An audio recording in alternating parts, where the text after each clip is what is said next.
نحمده ونستعينه ونستغفره ونؤمن به ونتوكل عليه ونعوذ بالله من شرور أنفسنا ومن سيئات أعمالنا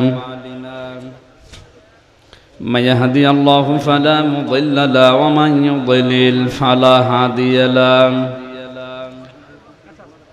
ونشهد أن لا إله إلا الله وحده لا شريك له وأشهد أن محمدا عبده ورسوله سيد الكونين صلى الله عليه وعلى آله وأصحابه وأتباعه أجمعين ليلا ونهارا في الطرفين فقد قال الله تعالى في كلامه المجيد وبرهانه التوحيد জবান খুলে পড়েন আউযু বিল্লাহি মিনাশ শাইতানির রাজিম বিসমিল্লাহির রহমানির রহিম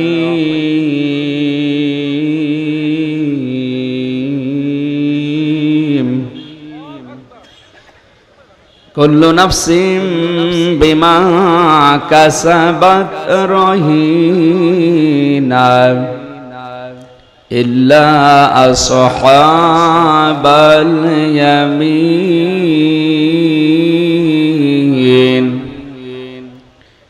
ফি জান্নাতিন يتساءلون صدقت يا ربنا عن أبي هريرة رضي الله تعالى عنه قال قال النبي صلى الله عليه وسلم يقول سبعة يظلهم الله في ظله يوم لا ظل إلا ظله والإمام العادل الشاب نشأ في عبادة الله ورجل قلبه معلق في المساجد ورجلان تحبا في الله اجتمعا على ذلك وتفرقا عليه ورجل دعته امرأة ذات منصب وجمال فقال إني أخاف الله ورجلا تصدق بصدقة فأخفاها حتى لا تعلم شماله وما تنفق يمينه ورجل خاليا ففاضت عيناه أراه ابن ماجه إن الله وملائكته يصلون على النبي يا أيها الذين آمنوا صلوا عليه وسلموا تسليما اللهم صل على محمد وأنزله المقعد المقرب عندك يوم القيامة جزا الله عنا محمدا صلى الله عليه وسلم পৃথিবীতে কেউ স্থায়ী হয় না হক না সে ফিরাউন কিবা নমরুদ কেউ ভবে চিরকাল রয় না কেউ ভবে চিরকাল রয় না আলহামদুলিল্লাহ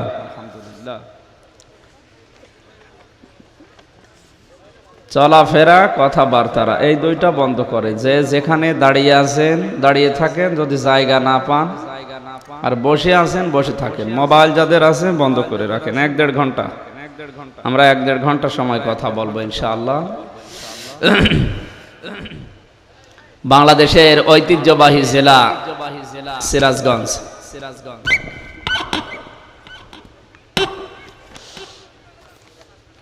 কাজীপুর থানার অন্তর্গত নাকি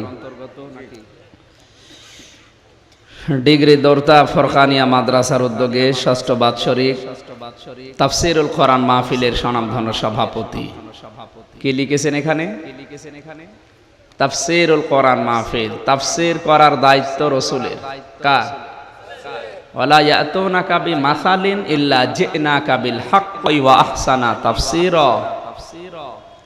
সূরা ফুরকানের 33 নম্বর আয়াতে আল্লাহ বলেন, হে নবী, দুনিয়ার মানুষ যখন আপনার কাছে বিভিন্ন সমস্যার সমাধান নিয়ে আসবে, আপনি সঠিকভাবে তাফসীর করে ব্যাখ্যা বিশ্লেষণ দিয়ে সুন্দরভাবে তাদের কাছে উপস্থাপন করবেন।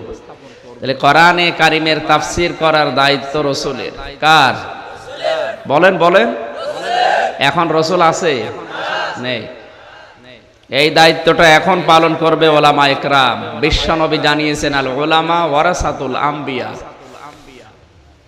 আজ যারা ওলামা ইকরামের সাথে উল্টাপাল্টা কথা বলেন, ধারণা করেন আপনি টের পান যে তাদের মর্যাদা কি। আপনার কথা দুনিয়ায় ছাগলও বলে নাই, আর আলেমদের কথা বিশ্বনবী জানিয়েছে।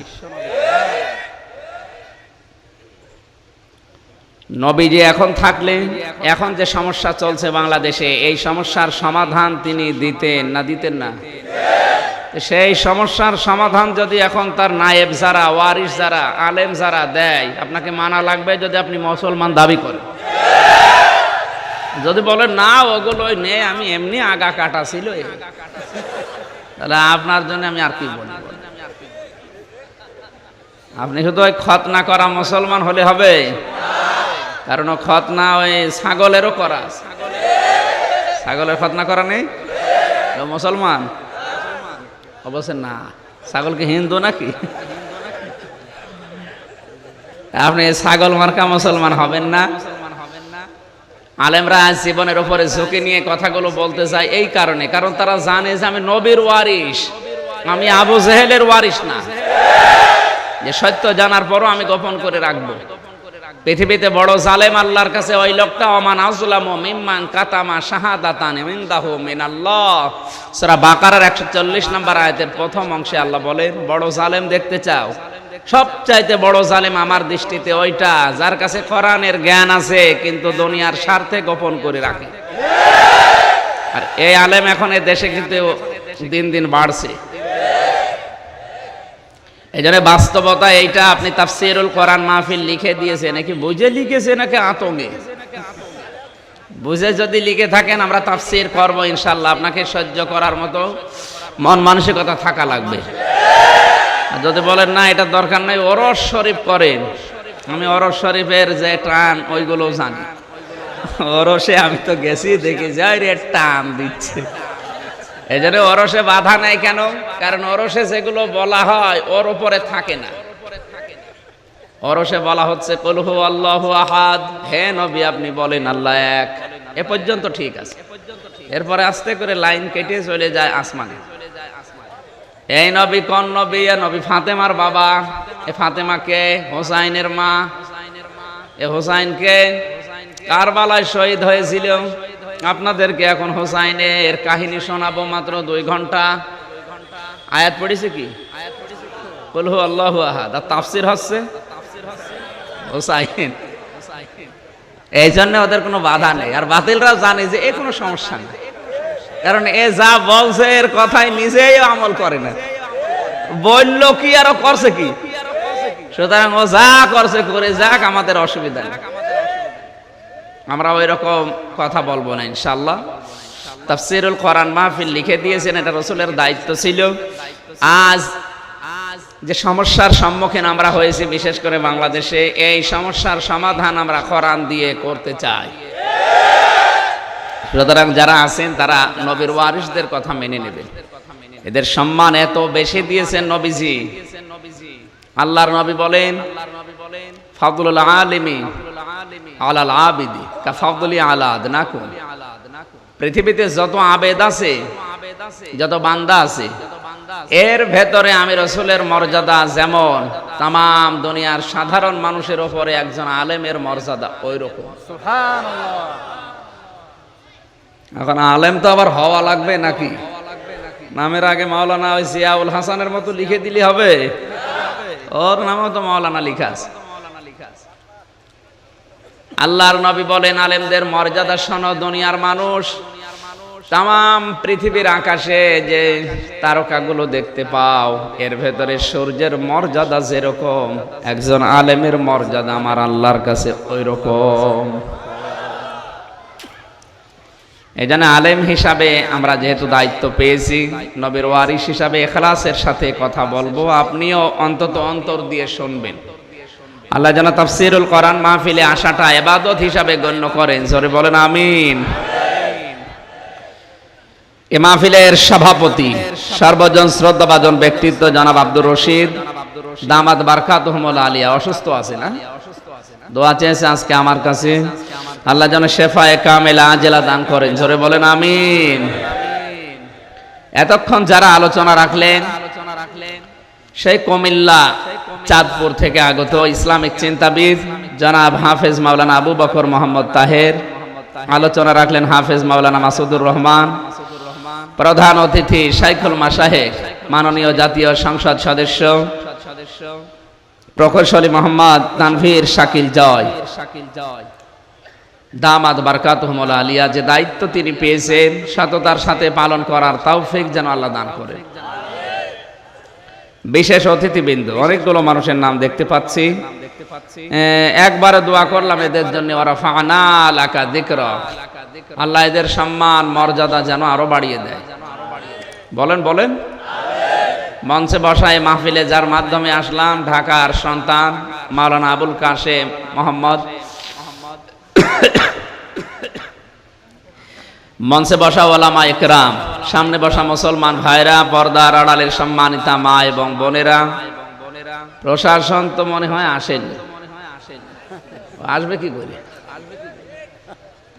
প্রশাসনের ভাইরা, প্রাণপ্রিয় সিরাজগঞ্জবাসী, দল মত জাতি বর্ণ ধর্ম নির্বিশেষে কোরআনের অনুষ্ঠানে যারা ইবাদত মনে করে এসেছেন, খুশি হয়ে বলেন আলহামদুলিল্লাহ। এটা একটা ইবাদতের জায়গা, এখন অলরেডি চলছে। কি চলছে বলেন? ইবাদত যেভাবে করা লাগে ওইভাবে করেন। নামাজ আমরা জানি একটা ইবাদত, নামাজে কথা বলা যায়, এদিক ওদিকে তাকানো যায়, এটাও যদি আপনি ইবাদত মনে করে থাকেন তাহলে কথা বলবেন না, এদিকে ওদিকে তাকাবেন না, আর এইদিকে তাকিয়ে থাকবেন একেবারে। যতটুকু আমরা অন্তত এখান থেকে ডেলিভারি দেওয়ার চেষ্টায় আছি, আপনি যেন রপ্ত করতে পারেন। আল্লাহ রাব্বুল আলামিন কোরআনে কারিমকে কোরআনের মতো শোনার তৌফিক দেন, জোরে বলেন আমিন।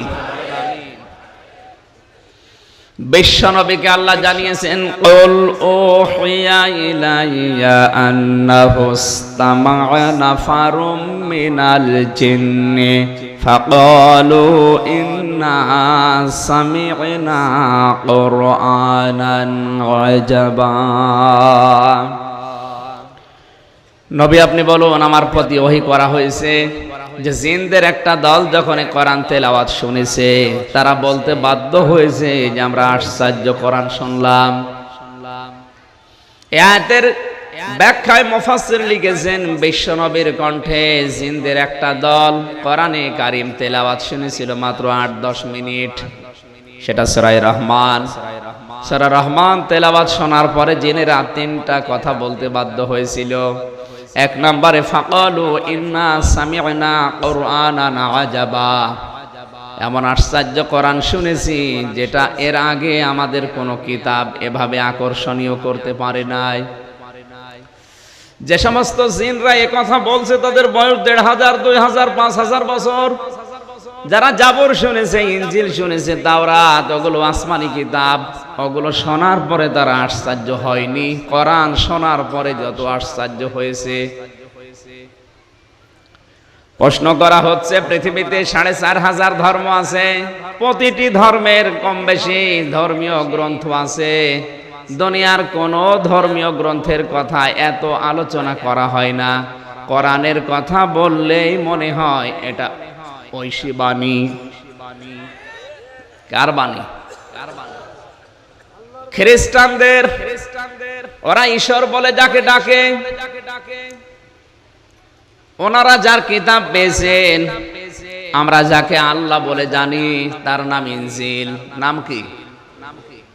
জিজ্ঞাসা করলে পৃথিবীর যে কোনো মানুষের কাছে আসমানি গ্রন্থের নাম বলেন, প্রথমে আমি যতগুলো দেশ ঘুরেছি, আমি খ্রিস্টান, ইহুদি, বৌদ্ধ, মুশরিক অনেকগুলো জাতির সাথে মিশে দেখলাম ওরা সব আসমানি গ্রন্থের ঐশী বাণীর নাম বললেই কোরআনের নাম বলে। চিন্তা করলাম কোরআনের নাম কেন বলে? কারণ পৃথিবীর অন্য কোন ধর্মের গ্রন্থে 4500 যে আছে, 200 বছর আগে কি ঘটেছে, 200 বছর পরে কি ঘটবে, এরকম কোন তথ্য ওই সমস্ত কিতাবে ছিল না। সমসাময়িক বাস্তবে কি ঘটছে, ওই সময়ের কিছু কথা তাদের কিতাবের ভেতরে আছে। 200 বছর পরে কি হবে পৃথিবীর কোন কিতাবে আপনি পাবেন না। কোরআনে কারিম আল্লাহ এমন ভাবে বানিয়েছেন, 200 বছর না, কিয়ামত পর্যন্ত কি হবে সেই কথা আল্লাহ কোরআনে দিয়ে দিয়েছে। এই যে ভিডিও চলছে, ভিডিও ক্যামেরা কোরআনে কারিম থেকে আবিষ্কার। ফামাইয়া আমাল মিসকালা যাররাতিন খায়রান ইয়ারা ওয়া মাইয়া আমাল মিসকালা যাররাতিন শাররান ইয়ারা। আল্লাহ পাক বলেন, পৃথিবী থেকে যদি ভালো মন্দ যে কোনো কাজ সরিষার দানা পরিমাণও করে, কিয়ামতের দিন সে দেখতে পাবে। কি হবে? জবাব দেন। এখানে ইয়ারা শব্দের শাব্দিক অর্থ এই চোখ দিয়ে দেখা। অথচ আমরা কোরআনে আয়াতের ব্যাখ্যা যারা 500 বছর, 700 বছর, 1000 বছর আগে লিখেছে, ওনারা কিন্তু দেখা শব্দ দেয়নি। কারণ একটা জিনিস অতীত হয়ে যাওয়ার পরে ওটা আবার দেখা যায়, ওই জ্ঞানী মানুষের ছিল না। ভিডিও ক্যামেরা আবিষ্কার হওয়ার আগে একটা জিনিস অতীত হয়ে গেছে, ওটা আবার দেখা যায়, এই জ্ঞান ছিল? বলেন বলেন। এই জন্য ওই সময় যদি আপনি বলতেন কিয়ামতের দিন কিন্তু আপনাকে আল্লাহ দেখাবে যে কাকে থাপ্পড় মেরেছেন অন্যায় ভাবে, এটা দেখতে পাবেন ক্যামেরা আকারে। ভিডিও হচ্ছে, আপনি দেখতে পাবেন যে কাশেমের গালে এভাবে থাপ্পড় দিয়েছেন। রাতের বেলা বিনা কারণে একজনকে আপনি ধরিয়ে দিয়েছেন, এটাও দেখতে পাবেন। আর যদিও গোপনে এই কাজগুলো করছেন, কিয়ামতের দিন আপনাকে আল্লাহ এভাবে ভিডিও দেখাবে যে রাতের বেলা কার বাড়িতে গিয়ে আপনি ধরিয়ে দিয়েছিলেন পুলিশ দিয়ে বিনা কারণে। যদিও এটা এখন বাংলাদেশে শুরু হয়নি, তাই টের পাচ্ছেন না। যে দেশে আছে ওই দেশে বললে মেনে নেওয়া যায়, এ দেশে এখনো শুরু হয়েছে? কিচ্ছু জানি না। কোথায়? কুষ্টিয়া। শুয়ে আছে আমি ঢাকা। ঘুম থেকে উঠে দেখছি জেলখানায়। কি গো? বলছে তুই মূর্তি ভেঙেছিস। আরে ভাই, ঢাকা থেকে কুষ্টিয়া 250 কিলোমিটার রাস্তার যে অবস্থা, কমপক্ষে 8 থেকে 9 ঘন্টা সময় লাগে। 9 ঘন্টা 18 ঘন্টা তো সময় লাগবে যদি আমি ভেঙে নিচে আসি। আমি কি সুলাইমান আলাইহিস সালামের সেই জিনদের তক্তায় গেলাম নাকি? এরপরও অনেকে বিশ্বাস করে যে না হলেও হতে পারে, হুজুর মনে হয় জাদুর দ্বারা কাজ করে।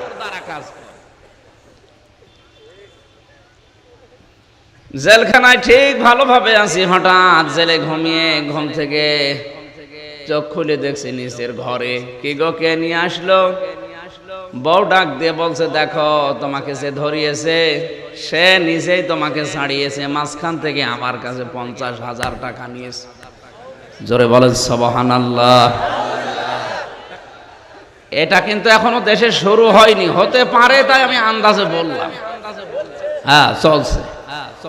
এই যে একটা ঘটনা ঘটে যাওয়ার পরে আবার দেখা যায় ওইটাই। এ জ্ঞান ক্যামেরা আবিষ্কার হওয়ার আগে কেউ কল্পনাই করেনি। এজন্য 1200 বছর আগে যদি ওই সময় মানুষকে বোঝাতাম তুমি যে থাপ্পড় দিলে, ধরিয়ে দিলে, এটা কিন্তু দেখতে পাবে ভিডিও আকারে, ও বাদ দে, ওটা দেখা যায়। এখন ওটা দেখানো সম্ভব, কাউকে বোঝানো লাগবে, এমনি বুঝে ফেলবে যে না এটা দেখানো সম্ভব। এজন্য পৃথিবীর ময়দানে 200 বছর পরে না, কিয়ামত পর্যন্ত দুনিয়ায় কি হবে এবং কিয়ামতের পরেও কি হবে সেইটাও আমার আল্লাহ কোরআনে দিয়ে দিয়েছে। কিয়ামতের পরে কি হবে,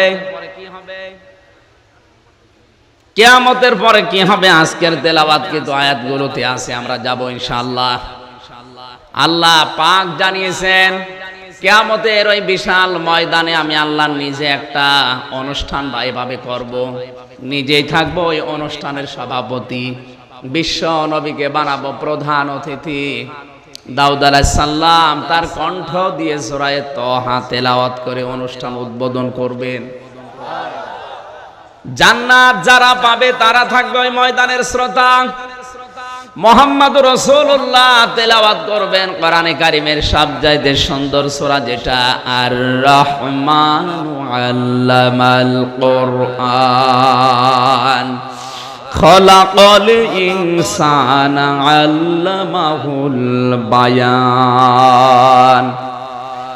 সর্বশেষ আমাদের মালিক, আমাদের মনিব তার কুদরতের কণ্ঠ দিয়ে এবার তেলাওয়াত করে শোনাবে ইয়াসিন আল কোরআনিল হাকীম। জোরে বলেন আল্লাহু আকবার। মুফাসসির লিখেছেন আল্লাহর কুদরতের ওই কণ্ঠে কিয়ামতের ওই সুন্দর অনুষ্ঠানে এক একটা তেলাওয়াত শুনতে আয়াতে সময় লাগবে 50,000 বছর। মানুষ তন্ময় হয়ে যাবে, দুনিয়া এবং জান্নাতের নিয়ামতের কথাও মনে থাকবে না। হঠাৎ তেলাওয়াত বন্ধ হয়ে যাওয়ার পরে সব এদিকে ওদিকে তাকাবে, কোথায় গেল, তেলাওয়াত বন্ধ হয়ে গেল কেন? ফেরেশতারা বলবে জানো কতদিন গেছে? বলে না, 86টা আয়াত আছে সূরা ইয়াসিনে, এক একটি আয়াতে দুনিয়ার হিসাবে গেছে 50,000 বছর। দোয়া করছি মুসাফির অবস্থায়, মহান আল্লাহ দুনিয়ায় যদি কিচ্ছু কবুল না করে ওই ময়দানে অন্তত শ্রোতা হিসাবে যেন আমাদেরকে একটু জায়গা করে দেন।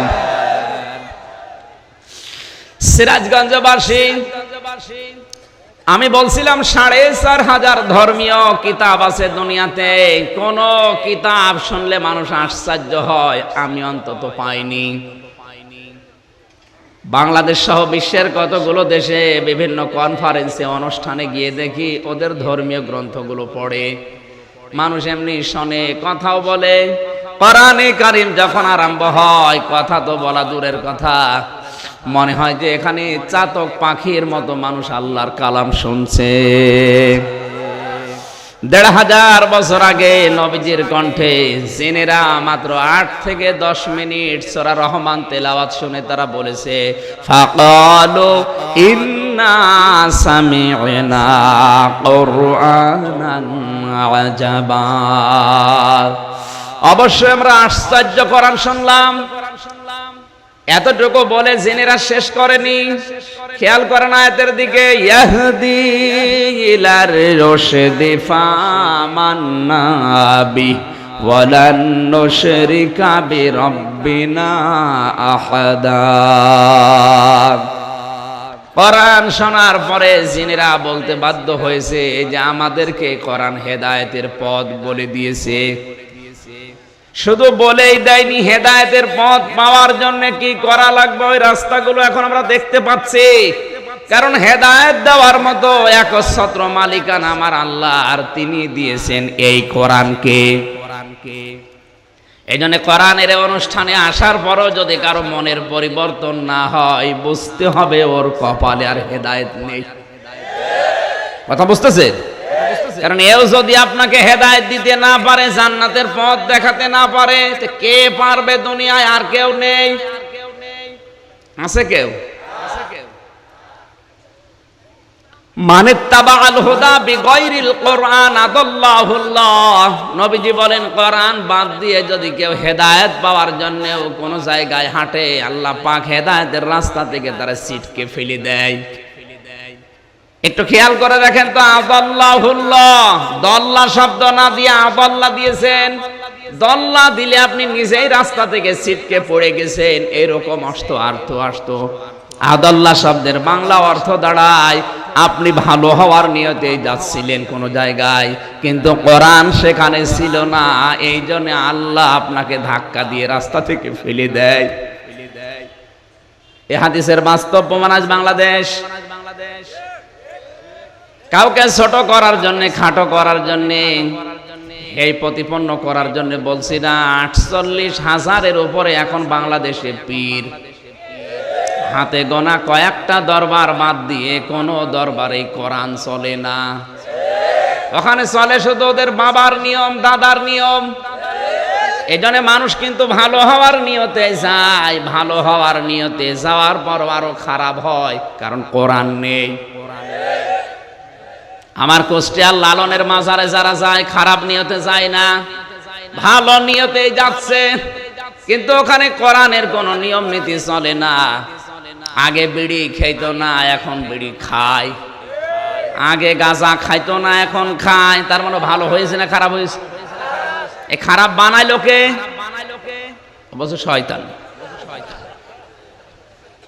আদাল্লাহ শব্দের শাব্দিক অর্থ হচ্ছে আমার আল্লাহ নিজে আপনাকে খারাপ বানাবে, কারণ আপনি গেলেন কেন যেখানে কোরআন নেই। কথা বুঝতেছেন? আদাল্লাহ ইউবিল্লু বাবে ফাল থেকে এসেছে, রুবাই মুতাআদ্দি, এটা দল্লা নেই, আদাল্লাহ। আল্লাহ নিজে আপনাকে খারাপ বানাবে। কেন খারাপ বানাবে? শ্বশুরকে কিন্তু বাবা বলা যায় যাচ্ছে, কিন্তু নিজের বাবার সামনে যদি বারবার শ্বশুরকে আব্বাজান বলে ডাকেন, আর নিজের বাবাকে কোনো সময় ডাক দেন না, মানুষ জিজ্ঞাসা করলে বলে এই শ্বশুর আমার আব্বা, আর এইটা জানি না। ওনার ভালো লাগবে? বলুন। আল্লাহ পাক বলেন কোরআন পাঠিয়েছি আমি হেদায়েত দেওয়ার জন্য। এইটা বাদ দিয়ে তুই কোন বাবার কাছে যাস দেখি তোর বাবা কি করে হেদায়েত দেয়। এই জন্য অধিকাংশ বাবার দরবারে গেলে মানুষ ভালো হওয়ার পরিবর্তে গোমরা হয়। আজকের এই শহর এলাকায় এই দ্বিতীয় ভোলা না, এটা ভোলার মতো, এই দ্বিতীয় ভোলাতে আহ্বান জানাচ্ছি, সিদ্ধান্ত নেওয়া লাগবে ওই জিনদের মতো। ওরা বলছে কোরআন এমন ভাবে শুনেছি 8-10 মিনিটেই কোরআন আমাদেরকে হেদায়েতের পথ বলে দিয়েছে। শুধু বলে দিয়েই কোরআন চলে যায়নি, ইলার রশদি ফাআমান্না বি, আমরা এই কোরআনের উপরে ঈমানও এনে ফেলেছি। আমরা ঈমান আনবো না, ঈমান এনে ফেলেছি। ঈমান এনে ফেলেছি। একটু চিন্তা করেন তো, মাত্র 8-10 মিনিট কোরআন শোনার পরে যদি হেদায়েতের পথ পেয়ে তারা ঈমান এনে ফেলে, সে জন্মের পর থেকে আপনি কোরআন শুনছেন, কোনো পরিবর্তন নেই। আপনি তো জিনদের চাইতেও খারাপ। কথা বলেন না কেন? শুধু এতটুকু বলেছে জিনেরা, পরের শব্দ তো আরো কঠিন। ওয়ালান নুশরিকা বিরাব্বিনা আহাদা। ওয়ালান নুশরিকা, মোজারে এটা বর্তমান, ভবিষ্যৎ, প্রেজেন্ট, ফিউচার। মোজারের আগে লান আসলে অর্থ হয় কখনোই হবে না বা করব না। মাত্র 10 মিনিট কোরআন শুনে যদি জিনেরা এত বড় সিদ্ধান্ত নিতে পারে, যার উপরে ঈমান এনেছি ওই আল্লাহর উপরে কোনোদিন আর শরীক করব না। মাত্র 8-10 মিনিটে এত পরিবর্তন জিনদের। আর এই 50 বছর তুমি বসে বসে মিয়া কোরআন শোনো, তোমার জীবনে কোনো পরিবর্তন নেই, বাবার মতো মন নেই। সিরাজগঞ্জবাসী কান খাড়া করে শোনেন, আপনার যদি মন না থাকে ভালো হওয়ার, হেদায়েত পাওয়ার, আপনাকে আল্লাহ জোর করে হেদায়েত দিয়ে জান্নাতে নেবে, আল্লাহর অত দায় পড়ে নাই। কি আপনি জান্নাতে গেলে আল্লাহর ক্ষমতা আরো বাড়বে, আর আপনি জাহান্নামে গেলে আল্লাহর ক্ষমতা কমে যাবে। আপনি কোথায় যাবেন ওটা দরকারও নেই, যেখানে যাবেন যান, কিন্তু কোরআন যেখানে নেই ওখানে গেলে আপনাকে আল্লাহ ধাক্কা দিয়ে হেদায়েতের পথ থেকে ছিটকে ফেলে দেবে। এটা মনে রাখা লাগবে, এটা হাদিস। আজকে এই মুহূর্তে সামিয়ানার নিচে যারা আছেন, সিদ্ধান্ত নিয়ে ফেলেন জিনদের মতো যে জীবনে যেখানে কোরআন নেই ওই দরবার, ওই দল যদি আমার বাবাও প্রতিষ্ঠাতা হয়, আমি ওই দলে আর নেই। কারা কারা রাজি আছেন দেখি, লিল্লাহে তাকবীর।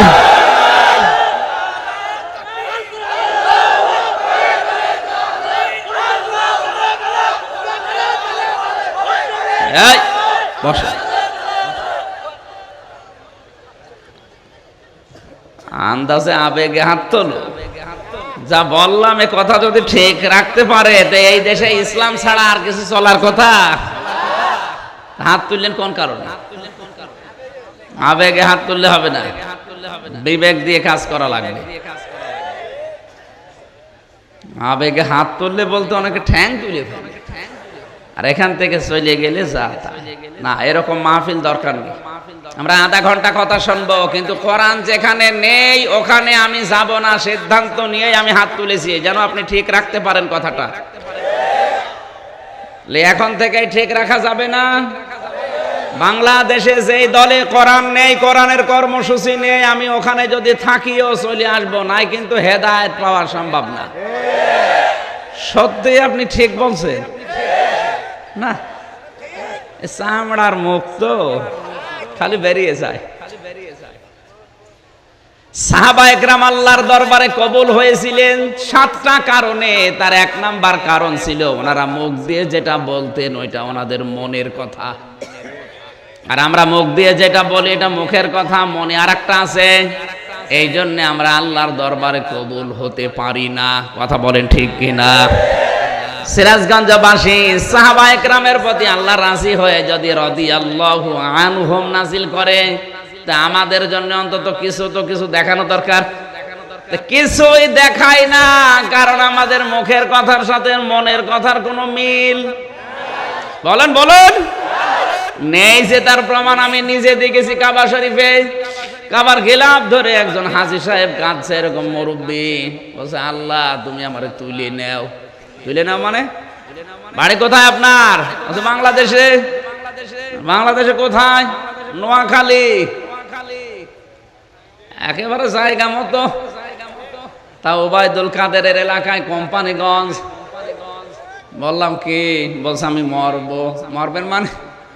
এই দেশে কাবা শরীফ আছে আর আমার দেশে কিছু নেই, এখানে মরলেই নাকি জান্নাত পাওয়া যায়। আল্লাহ তুমি আমারে তাড়াতাড়ি তুলে নাও, আমি আর দেশে যাব না। বললাম দাদা কাবার গিলাফ ধরে দোয়া করলে কিন্তু কবুল হয়ে যায়। হাত ধরে নিয়ে গেলাম যেখানে হোটেল থাকি ওই জায়গায়, নিয়ে নাস্তা দিলাম। হঠাৎ দেখি বাইরে ঝড় উঠেছে, মরুভূমির ঝড়। বললাম দাদা আপনার দোয়া কবুল হয়ে গেছে। কেন? আপনি কাবার গিলাফ ধরে দোয়া করলেন যে আপনি মরবেন, দেখেন কি ঝড়, এখন বাইরে যাবেন, মরবেন, আপনার দোয়া কবুল হয়ে গেছে, আপনি প্রস্তুতি নেন। আমারে বছর হুজুরের দোয়া তো আমি এবছরের জন্য করিনি, আগামীতে যদি আসি তখন। ওর মুখের কথা আর মনের কথা এক। কি সিটার! হ্যাঁ, তারপরের বছরে গেলাম কোম্পানিগঞ্জে, ওই মুরব্বী এসে বলছে হুজুর আসসালামু আলাইকুম। কি দাদা মরেননি? না, আগামীতে যদি যায়, তার মানে ও যাবেও। কাবার গিলাফ ধরে যা বলেছিল ওটা কি ওর মুখের কথা না মনের কথা? বলেন বলেন বলেন। কাবা শরীফেও যে মানুষ 2 নাম্বারই করে।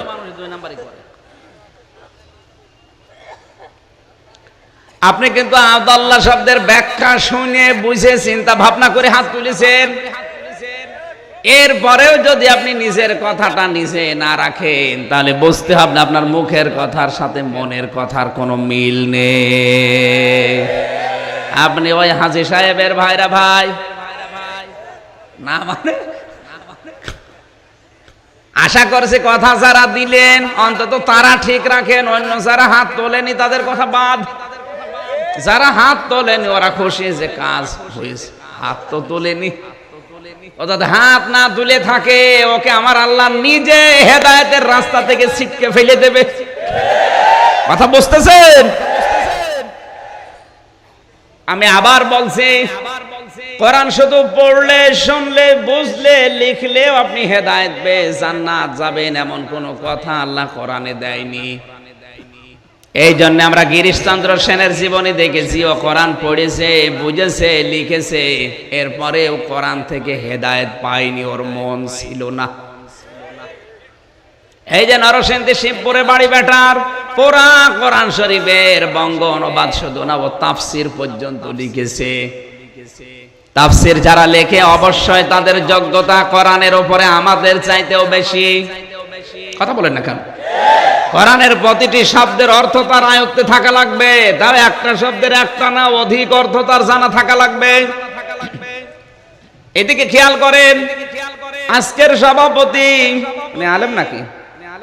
উনি সহ যত বড় বড় হুজুর দেখতে পাচ্ছেন, একজনকে সামনে এসে বলতে বলেন তো যে আমার পুরা কোরআনের অর্থ আয়ত্তে আছে, আমার জানা আছে। কেউ পারবে না, অন্তত এখানে কেউ পারবে না। পারবে?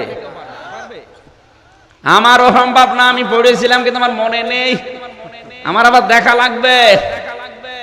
সারাটা জীবনই আমার 28 বছরের প্রায় 20 বছরই আমি কোরআনের উপরে লেগে আছি, তারপরও পড়া কোরআন এখনো আমার আয়ত্তে আসেনি। আমি প্রত্যেকটা শব্দের অর্থ পড়েছি কিন্তু ভার্সিটি থাকাকালীন কিন্তু আমার মনে নেই, ভুলে গেছি, আবার স্টাডি করা লাগবে। আর ওই বেটা হিন্দু কি পড়া পড়েছিল কোরআন, যে প্রতিটি শব্দের একাধিক অর্থ তার আয়ত্তে ছিল। তাহলে কোরআন আমার চাইতে সে বেশি পড়েছে। কথা বলেন না কেন? আমাদের চাইতে সে কোরআন লিখেছেও বেশি, শুনেছে বেশি, বুঝেছেও বেশি, কিন্তু হেদায়েত পায়নি। মারা যাওয়ার পরে ওকে কবরেও দেয়নি, ওর দাফন কাফনও হয়নি, আগুন দিয়ে পুড়িয়ে ফেলেছে। কি বুঝলেন এখান থেকে? কোরআন শুনলে, পড়লে, বুঝলে, লিখলে হেদায়েত পাওয়া যাবে না, কোরআন থেকে হেদায়েত নেবার মন থাকা লাগবে। আজকের আলোচনা শুনলে হবে না, আপনাকে এখান থেকে কিছু নেওয়ার মতো মন আগে তৈরি করেন। কি? কারণ কোরআনের শ্রোতা আমরা জানিয়ে নাজিল হওয়ার পর থেকে 3 প্রকার মানুষ শুনেছে, এখন শুনছে, কিয়ামত পর্যন্ত 3 প্রকার শ্রোতাই শুনবে। প্রথম নাম্বারে কোরআন শুনেই বিরোধিতা করেছে তারা ছিল কাফের। কি ছিল? বলা লাগবে। কাফেররা বিরোধিতা করতো কেন? আবু জেহেল বেশ ভালোভাবে বুঝতো যে মোহাম্মদ যেটা বলতে চাই কোরআন দিয়ে, ওইটা যদি আমার জনগণ জানে, বোঝে, মানে, তাহলে আমার যে অবৈধ সিয়ার এ থাকবে না। আজ বাংলাদেশে আবু জেহেলের মতো যদি কেউ বোঝে যে আমার যে সিয়ারের পায়া থাকার কথা না, তাহলে ওরাও কোরআনে আবু জেহেলের মতো বাধা দেবে। না তো বাধা দেন আপনি কোন কারণে বলেন? আপনি কিন্তু জানেন যে কোরআন শরীফের কথা আমির হামজাও বানিয়ে বলার ক্ষমতা নেই, আর ওর বাবারও কথা না। আপনি জানার শোনার পরও বিরোধিতা করেন এই কারণে, আবু জেহেল যেমন জেনেছিল যে আমার যে অবৈধ সিয়ার, মোহাম্মদের কথা যদি মানুষ বোঝে তাহলে থাকবে না, ওরাই উল্টিয়ে দেবে। আপনিও এটা বুঝেছেন, এজন্য সব চলতে দেন, কোরআন চলতে দেন না। আবু জেহেল আইন পাশ করেছিল কি, লা তাসমাউ লিহাদাল কোরআন, সব চলতে দেওয়া যাবে, কোরআনের আলোচনা যেন না শোনে। শোনা তো যাবেই না, কেউ শুনতেও পারবে না। বাংলাদেশে এখন সেম ওই কায়দায় চলছে। গত 3 দিন আগে ময়মনসিংহে আমারে বলছে আপনি কোরআন থেকে আলোচনা করেন 1 ঘন্টা। 40 মিনিট হওয়ার পরে এসে ক্ষমতা দেখাতে গিয়ে একজন বলছে এখনই বন্ধ করা লাগবে। বন্ধ করা লাগবে মানে এটা কি মগের মূল্য নাকি? বন্ধ করা লাগবে, আপনি বন্ধ করে দেখেন তো। এখানে লক্ষাধিক মানুষ আছে, যদি বেশি করেন আপনাকে কিন্তু হত্যা করে ফেলবে। দেখলাম আর কিছু বলছে না, আমরা আজ কিছু বলি না, এই জন্য শয়তানদের বারবার। আল্লাহ তাআলা বলেন ইন্না কায়দা শাইতানি কানা দাঈফা, হে নবী শয়তানের যত চক্রান্ত গুলো কিন্তু একেবারে দুর্বল। শুধু দুর্বল না, দাঈফা। দেখতে মনে হয় যে বিশাল ষড়যন্ত্রের ফাঁদ পেতে আছে, তুমি যদি সত্যি সামনে দাঁড়াতে পারো ওগুলো একটাও টিকবে না, সব চুরমার হয়ে যাবে। মাকড়সার জালের মতো সব ভেঙে চুরমার হবে। আমি আবার বলছি, 1500 বছর আগে চিহ্নিত ছিল যে এটা কাফের, এটা কাফের। এখন অনেকে বলে হুজুর কাফের কোথায় পাবো? ফতোয়া দিয়ে দিলাম, যারা কোরআনের আলোচনায় বাধা দেয়, শুনতে দেয় না, ওইটা আবু জেহেলের মতোই কাফের। আবু জেহেল মারা যাওয়ার পরে যদি জানাজা না হয়, কবরে না দেয়, এইরকম যারা আছে ওরে জানাজা দেওয়া, কবর দেওয়া বেকার হবে, আরো জায়গা নষ্ট হবে। কারণ একটা মানুষ মাটি দিতে কমপক্ষে 3.5 হাত জায়গা লাগে। তো এমনিও জাহান্নামে যাবে। আবু জাহেল যদি জাহান্নামে যায়, ওর কাজ যে ধরবে সেও জাহান্নামে যাবে। তোরে আপনি কবর দিও, জায়গা নষ্ট করা দরকার কি? ওখানে একটা মানুষের ঘর বানিয়ে দেন আর ওরে পুড়িয়ে ফেলেন, ওই একবারে স্বর্গে চলে যাক। আমি হাসির খোরাকি দেয়নি, এটা চলছে এই দেশে। অনেকে এখন নিয়ম বানিয়ে ফেলেছে, ও মনে করে এটা আমার ক্রেডিট। ক্ষমতা দেখানোর জায়গা পাও না। সেদিন দোয়াও করেছিলাম যে ওসি এসে বলছে, হুজুর বন্ধ করেন। বন্ধ করবো মানে আপনি বন্ধ করে দেখেন। এতদিন সুর তুলতো যে কোরআনের মাহফিলে যেন রাজনৈতিক কথা বলা না হয়, ওটা না বলতে বলতে আমাদের অভ্যাস হয়ে গিয়েছিল। আমাদের পরিবারগুলো দেখতে পেলাম আমরা হচ্ছে জোগাইলে, আর আমাদের বউগুলো হয়ে গেছে রাজমিস্ত্রি। আর এখন আবার অনেকে সুর তুলছে। এগুলো সব কিছু সুর তোলার পেছনে ইহুদিরা দায়ী। এগুলো সুর ওরা শুধু তুলে দেয়, আর এগুলো পাকায় কিছু নামধারী মুসলমান মুনাফিক। প্রকাশ্য শিরিকের কথা বলা যাবে না, তে কোরআন দিয়ে আমি কি রাম রাম করব? এখন সুর তোলা হচ্ছে যে মূর্তির বিরুদ্ধে কিছু বলা না হয় যেন। কি আশ্চর্য! আপনাকে কে মোহাম্মদ লিখতে বলে নামের আগে? না, কথা বোঝার চেষ্টা করবেন। এই এটা মনে হয় অন্ধ নাকি? রওশনের সাথে মতো আবেগে চলছে।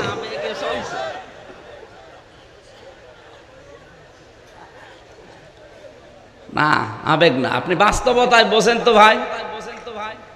আপনি মোহাম্মদ নামের আগে কোন কারণে লেখেন? আপনার তো লেখার কোনো অধিকার নেই। কারণ মোহাম্মদের কোরআনে আপনি বাধা দিয়ে তার নাম লিখে পরিচয় দেবেন যে আমি তার উম্মত, না, এটা আমরা দিতে দেব না। হয় আপনাকে সিরি লেখা লাগবে, আর মোহাম্মদ লিখতে হলে মোহাম্মদের মতো লেখা লাগবে। আপনি এ দলেও থাকবেন, ওই দলে থাকবেন, মানে আপনি একেবারে স্পষ্ট ঘোষণা দিয়ে দেন যে আমি কাফের। কোরআনের 1 নাম্বার শ্রোতার ভেতরে আমরা পেলাম যারা শুনলেই বাধা দেয়, হতে দেয় না, এদের পরিচয় হচ্ছে আল্লাহ বলেন কাফের। কি বলেন বলুন? এই বাংলাদেশে 16 কোটি মানুষের ভেতরে এখন কাফের কারা স্পষ্ট হয়ে গেছে। যদি ওরা পরিচয় দিতে চায় না, আল্লাহ পরিচয় দিয়ে দিলেন যে ওরা কাফের। নাকি আয়াত বলা ভুল হয়ে গেল? ওই দিন দোয়া করলাম, আল্লাহ যারা এই মাহফিলটা কোরআনের কথা শুনতে দিল না, বানচাল করে দিল, তুমি দয়া করে তাদের প্রত্যেকের ঘরে একটা করে ঐশী তৈরি করে দিও। ওসে আমারা বলছো, হুজুর কি দোয়া করলেন? টাটকা দোয়া, দোয়া টের পাচ্ছ না? যখন আসবে ঘরে ঐশী তখন টের পাও। বাধা দেওয়ার জায়গা পাও না। বলে চাপ আছে আমার। কিসের চাপ তোর? তোর চাপ যত তোর, তার চাইতে আমার চাপ তো আরো অনেক। আমি এখানে যদি এখন এসে আয়াত পড়লাম, এগুলো না বলে ওই সাপের কাহিনী, মাছের কাহিনী বলে চলে যায়, আল্লাহ যে আমার চাপ দেবে, ওই চাপ নেবে কে? সুতরাং ওই চাপ থেকে আমার বাঁচা লাগবে। আপনাকে বাঁচার জন্য না, আমার নিজের বাঁচার জন্য আমার বলা হয়। কোরআনের 2 নম্বর শ্রোতা আমরা পেয়েছি। কোরআন জানিয়েছে তারা যারা বিশ্বাস করে, শুনতেও আসে, ও জানেও যে আমির হামজার কথা মিথ্যা না, কিন্তু যখন দেখে যে এগুলো তো আমার সাথে মেলে না, তখন আস্তে করে পেছন দিক থেকে কেটে পড়ে। সূরা নিসার 61 নম্বর আয়াতে আল্লাহ এই তথ্য দিয়েছেন, ওয়াইদা কিলা লাহুম তাআলাউ ইলা মা আনজালাল্লাহু ওয়া ইলার রাসূলি রাআইতাল মুনাফিকিনা ইয়াসুদ্দুনা আনকা সুদুদা। নবী আপনি যখন বলবেন আল্লাহর বিধানের দিকে আসো, রাসূলের আদর্শের দিকে আসো, হে নবী আপনি দেখতে পাবেন যারা মুনাফিক, যাদের অন্তরের ভেতরে গুণ আছে, দুর্বিসন্ধি আছে, যাদের অন্তরে রোগ আছে, তারা আস্তে করে কেটে পড়বে। এই আয়াতটা আমি বানালাম। বলেন রাআইতাল মুনাফিকিনা, মুনাফিকদেরকে আপনি দেখতে পাবেন, ইয়াসুদ্দুনা আনকা সুদুদা, আপনার কাছ থেকে ওরা কেটে পড়ছে।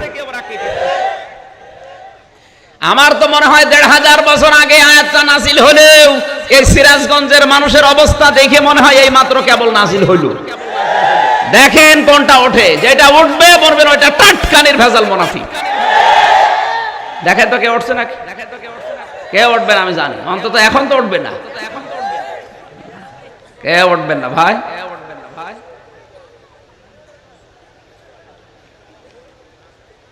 আপনি বলেন যে হুজুর আমার বিপক্ষে যেন না যায়, আপনার বিপক্ষে গেল কি পক্ষে গেল আমি কি জানি? আপনাকে আমি চিনি? আমি তো আপনার দিকে তাকিয়েও বলছি না, আমি কোরআনের দিকে তাকিয়ে বলতে গেলে এই দোষ আপনার ভেতরে আছে, এই জন্য আপনার বিপক্ষে যায়। আপনি ওই কাজটা ছেড়ে দিলেই তো হয়। আপনি ছাড়বেনও না, আবার বলতেও দেবেন না। কোরআন নিচে পড়ে না, ছেলে মেয়েকে পড়ায় না, আমির হামজা বলছে ও মানতেও চায় না, ওটা তো আবু জেহেল। এইটা না, সাবধান হওয়া লাগবে আপনাকে। আপনি কিন্তু মুনাফিক হয়ে মারা যাচ্ছেন, আর মুনাফিক মারা গেলে ওর জানাজা না, ওর কবরের পাশেও দাঁড়ানো নিষেধ। ওয়ালা তুসাল্লি আলা আহাদিম মিনহুম মাতা আবাদা ওয়ালা তাকুম আলা কবরি। সূরা তাওবার 84 নম্বর আয়াতের প্রথম অংশে আল্লাহ জানিয়েছেন, হে নবী, এই মুনাফিক যদি মারা যায়, শুধু এ না, এ খেয়াল করেন, ওয়ালা তুসাল্লি আলা আহাদিম মিনহুম মাতা আবাদা ওয়ালা তাকুম আলা কবরি ইন্নাহুম কাফারু বিল্লাহি ওয়া রাসূলিহি। হুম আছে, কি আছে বলেন বলেন? হুম এটা জমির বহুবচন, শুধুমাত্র আব্দুল্লাহ ইবনে উবাইয়ের উদ্দেশ্য না। ওই রকম যত মানুষ দুনিয়াতে মুনাফিকি করবে, নবী আপনাকে বলছি আপনি যেন তাদের জানাজা না, ওর কবরের পাশেও দাঁড়াবেন না। আর বাংলাদেশে আজকে টাটকা নির্ভেজাল মুনাফিক মরে যাচ্ছে, আর আমরা কবর দেওয়া না, জানাজা না, ওরে জান্নাতে দিয়ে তারপরে আসছি, মনে আছে জান্নাত আমার বাবার। এগুলো সব ভণ্ডামি, সিটারি আর বাটপারি ছাড়া কিচ্ছু না। কে জান্নাত দিচ্ছে আপনাকে? হ্যাঁ, আপনি যা করছেন আপনার জান্নাত, জাহান্নাম আপনার জায়গা হবে কিনা?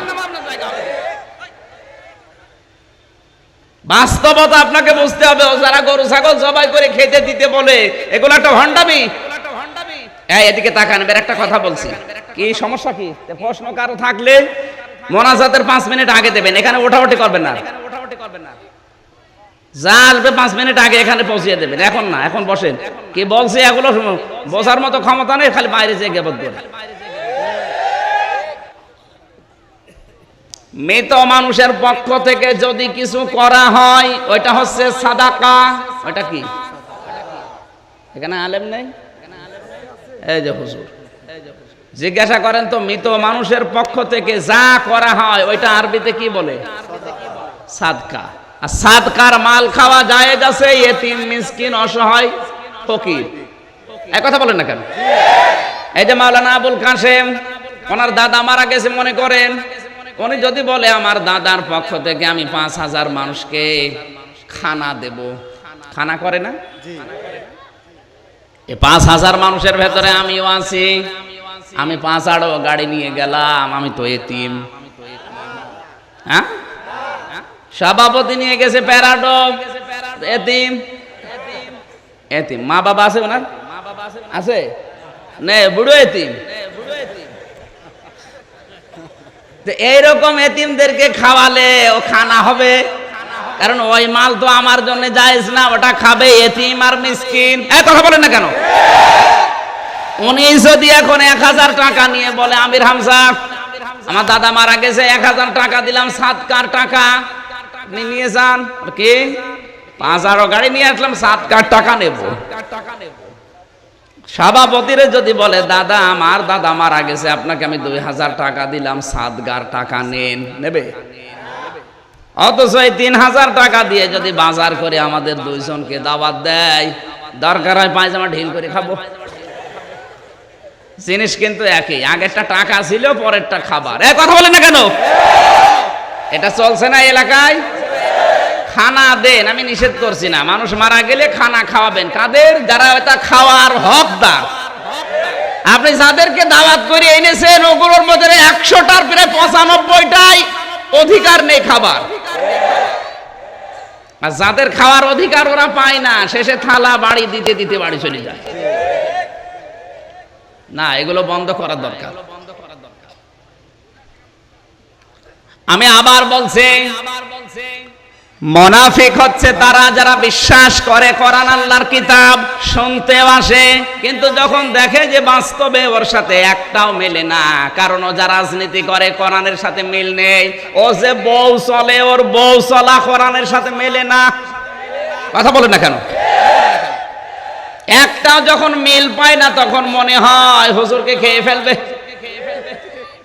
ওয়াইদা তুতলা আলাইহিম আয়াতুনা বাজ্জিনাতিন তা'রিফু ফি ওয়ুজুহিল লাযিনা কাফারুল মুনকার ইয়াকাদুনা ইয়াসতুনা বিল্লাযিনা ইয়াতলুনা আলাইহিম আয়াতিনা। সূরা হজের 72 নম্বর আয়াত।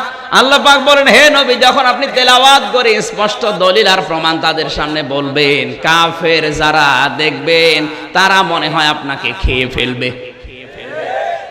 কথা বুঝতেছেন? ১৫০০ বছর আগে নবীজি এই কোরআন তেলাওয়াত শুরু করলে, এই কোরআন ব্যাখ্যা বিশ্লেষণ করলে তার মাথার উপরে নাড়ি ভুড়ি চাপিয়ে দিত কাফেররা। গলার ভেতরে দড়ি টাঙিয়ে হেসকা টান দিত যেন মরে যায়। এই কথা বলেন না কেন? অথচ ওই কোরআন শরীফে আমি বাইতুল মুকাররমে নামাজ পড়ালাম সুন্দর কণ্ঠ দিয়ে, ব্যাখ্যাও করলাম ওই আয়াত।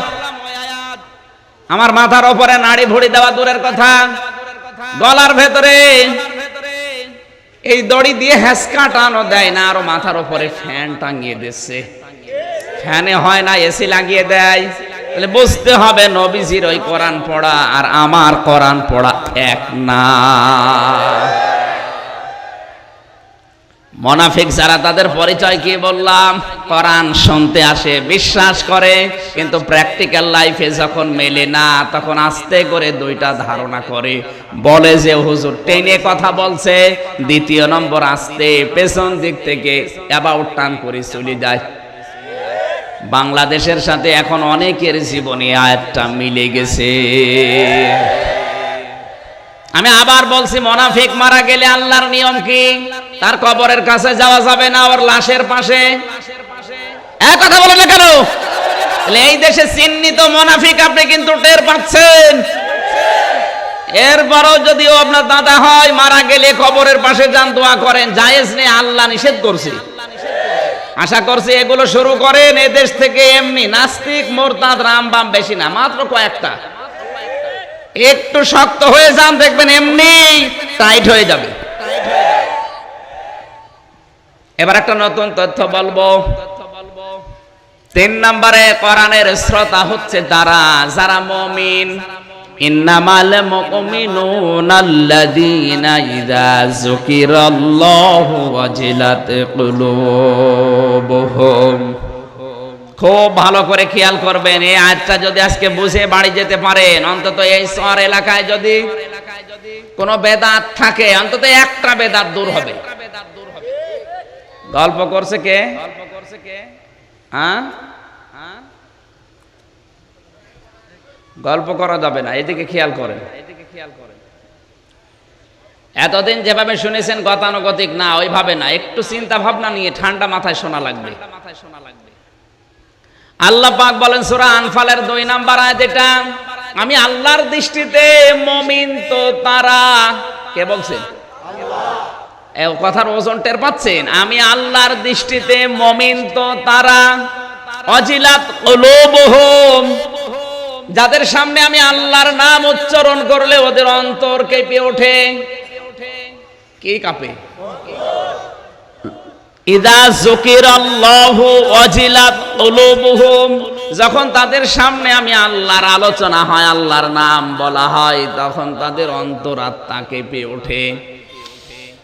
শব্দের দিকে খেয়াল করে এবার মিলান। ওয়াজিলাত মানে কাঁপ ধরা, কম্পন সৃষ্টি হওয়া।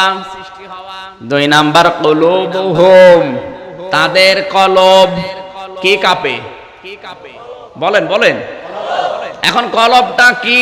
আজ বাংলাদেশে বিভিন্ন দরবারে, আমি ভারতে বহু প্রদেশে ঘুরেছি, যত জায়গায় পীর সাহেব পেয়েছি, এই ফুরফুরা শরীফ থেকে শুরু করে যত জায়গায় পীর সাহেব পেয়েছি, তারা মুরিদদেরকে আগে কলব পরিষ্কার করায়। কাজটা তো খারাপ না, কাজ ভালো। কলব পরিষ্কার করা কি নফল না ফরজ? হ্যাঁ, ফরজ। 88 89 নম্বর আয়াতে আছে সূরা শুআরা 19 নম্বর পারা 9 নম্বর পৃষ্ঠা 14 15 নম্বর লাইনে আছে আল্লাহ রাব্বুল আলামিন বলেন,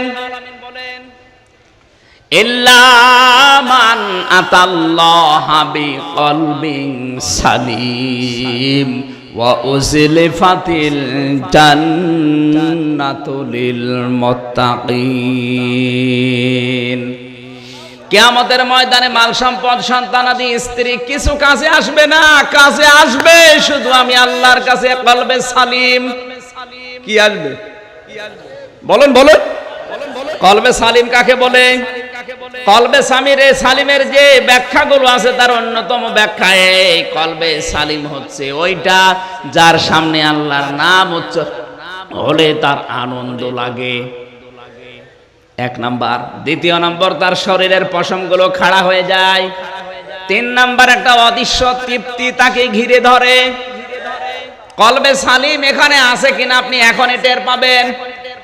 কলব আমি আবার কোরআনে পেয়েছি 3 প্রকার। 1 নম্বরে কলবে মারিজ, 2 নম্বরে কলবে মাউত, 3 নম্বরে কলবে সালিম। এই 3 প্রকার কলব তৈরি হওয়ার পেছনে ভূমিকা রাখে কারা কারা তাও আল্লাহ কোরআনে দিয়েছেন। কলবে মারিজ যাদের, মৃত অন্তর। মৃত অন্তর কাদের আমার আল্লাহ কোরআনে কারিমে বর্ণনা দিয়েছেন। মৃত অন্তর কাদের জানেন? আল্লাহ রাব্বুল আলামিন বলেন, ওয়ালাকাদ যারানা লি জাহান্নামা কাসীরাম মিনাল জিন্নি ওয়াল ইনসি লাহুম কুলুবুল লা ইয়াফকাহুনা বিহা। এটা সূরা আরাফের 179 নম্বর আয়াত, 9 নম্বর পারা 13 নম্বর পৃষ্ঠার প্রথম নাম্বার লাইনে এই আয়াতটির মাঝের অংশ এটা। তাদের কলব আছে কিন্তু চিন্তা নেই। তার মানে কলব থাকার পরেও যাদের কোনো চিন্তা ভাবনা নেই ওই মানুষগুলোকে আমার আল্লাহ বলেন কলব মরে গেছে। এই বাংলাদেশে এখন এই প্রকার মানুষ সবচাইতে বেশি। কলবের কাজে আয়াত দিয়ে কি বোঝালেন আল্লাহ? না, এখানে মনে হয় এগুলো না বলাই ভালো, এরা বুঝবে না। বুঝলে আমি বলবো, না বুঝলে তো সমস্যা। এগুলো সেমিনারে চলে বেশি।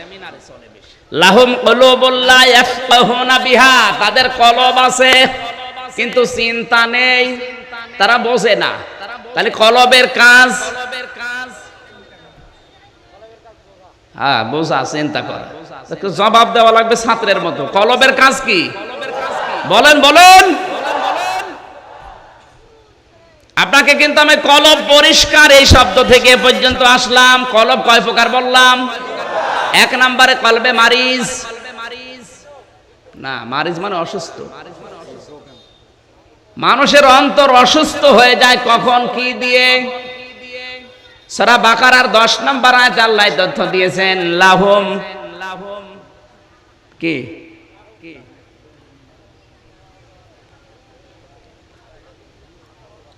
ওমিনান নাসি মা ইয়াকুলু আমান্না বিল্লাহি ওয়া বিল ইয়াউমিল আখির ওয়া মা হুম বিমুমিনিন। তারপর কি?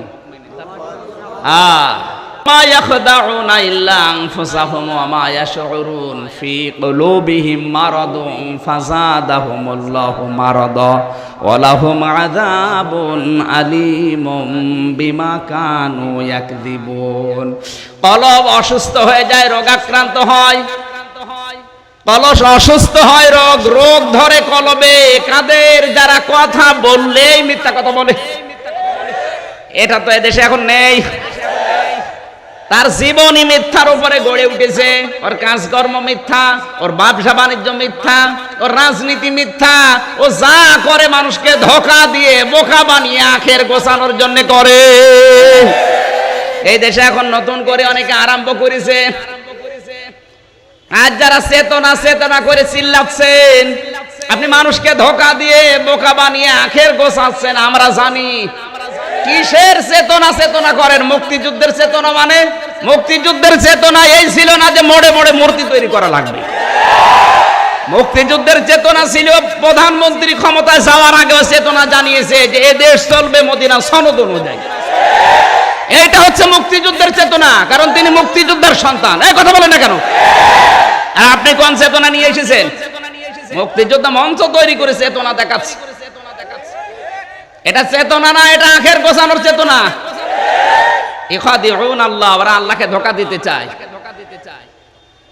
আল্লাযীনা আমানু, এমনকি ঈমানদারকেও ধোঁকা দিয়ে বোকা বানাতে চায়। আল্লাহ বলেন আমা ইয়াখদাউনা ইল্লা আনফুসাহুম আমা ইয়াশউরুন, ওরা নিজেরা নিজেদেরকে ধোঁকা দেয় কিন্তু ওরা টের পায় না, আর মানুষকে বুঝতেও দেয় না, মনে করে কেউ টের পাচ্ছে না। কাকের বাসায় ডিম পাড়ে কে? ও মনে করে কেউ দেখছে না। আপনি যে চেতনা চেতনা করে এই কাজগুলো করছেন, টের পাচ্ছেন না আপনি নিজেও। যাদের মাথায় মগজ আছে ওরা কিন্তু টের পেয়েছে। আপনার এই ভণ্ডামি, এই ধান্দাবাজি সব দ্বারা ধরেছে, এই জন্যই তো প্রতিবাদ করতে চায়। তাছাড়া ওর দরকার কি? এত চেতনা আপনার কোথায় ছিল যখন বঙ্গবন্ধু মৃত্যুবরণ করে পড়েছিল 32 ঘন্টা? কোথায় ছিল আপনার চেতনা? দেখান, ভণ্ডামি করার জায়গা পান না। কিসের চেতনা আপনার? আপনার তো চেতনা শুধু এই দলের নাম নিয়ে আখের গোছানো। 5 বছরে যাদের 5 বিঘা জমি থেকে 8595 বিঘা জমির মালিক হয়, ও চেতনা? এদেশে হয়েছে, আমি নিজে দেখেছি। এই পটুয়াখালীর রাঙ্গাবালি, 5 বছর আগে ওর জমি ছিল মাত্র 5 বিঘা, আর এখন ওর জমি 8595 বিঘা। জোরে বলেন সুবহানাল্লাহ। নাউজুবিল্লাহ, তো শুধু সামিয়ানার নিচে। আর চেতনার দোহাই দেয়। কিসের চেতনা?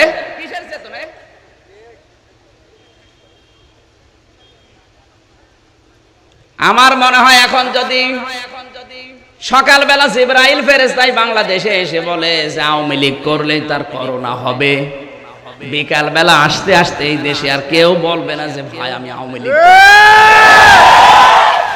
এগুলো কোনো চেতনা নেই। কিসের চেতনা? শুধু খাওয়ার ধান্দা। আমার বংশে এগুলো আছে, আমি জানি। আমার 14 বংশ সব আওয়ামী লীগ করে। চেতনা কিসের? চেতনা ভণ্ডামি করা জায়গা পাচ্ছে। চেতনা তো আছে তাদের যারা এদেশে কোরআনে কারিমের আন্দোলন করে। আপনি তাদেরকে করোনা না যদি বলেন এই মুহূর্তে তোকে মেরে ফেলবো কোরআন থেকে না সরলে, তাও আপনি সরাতে পারবেন না। এটার নাম চেতনা। এটার নাম কি?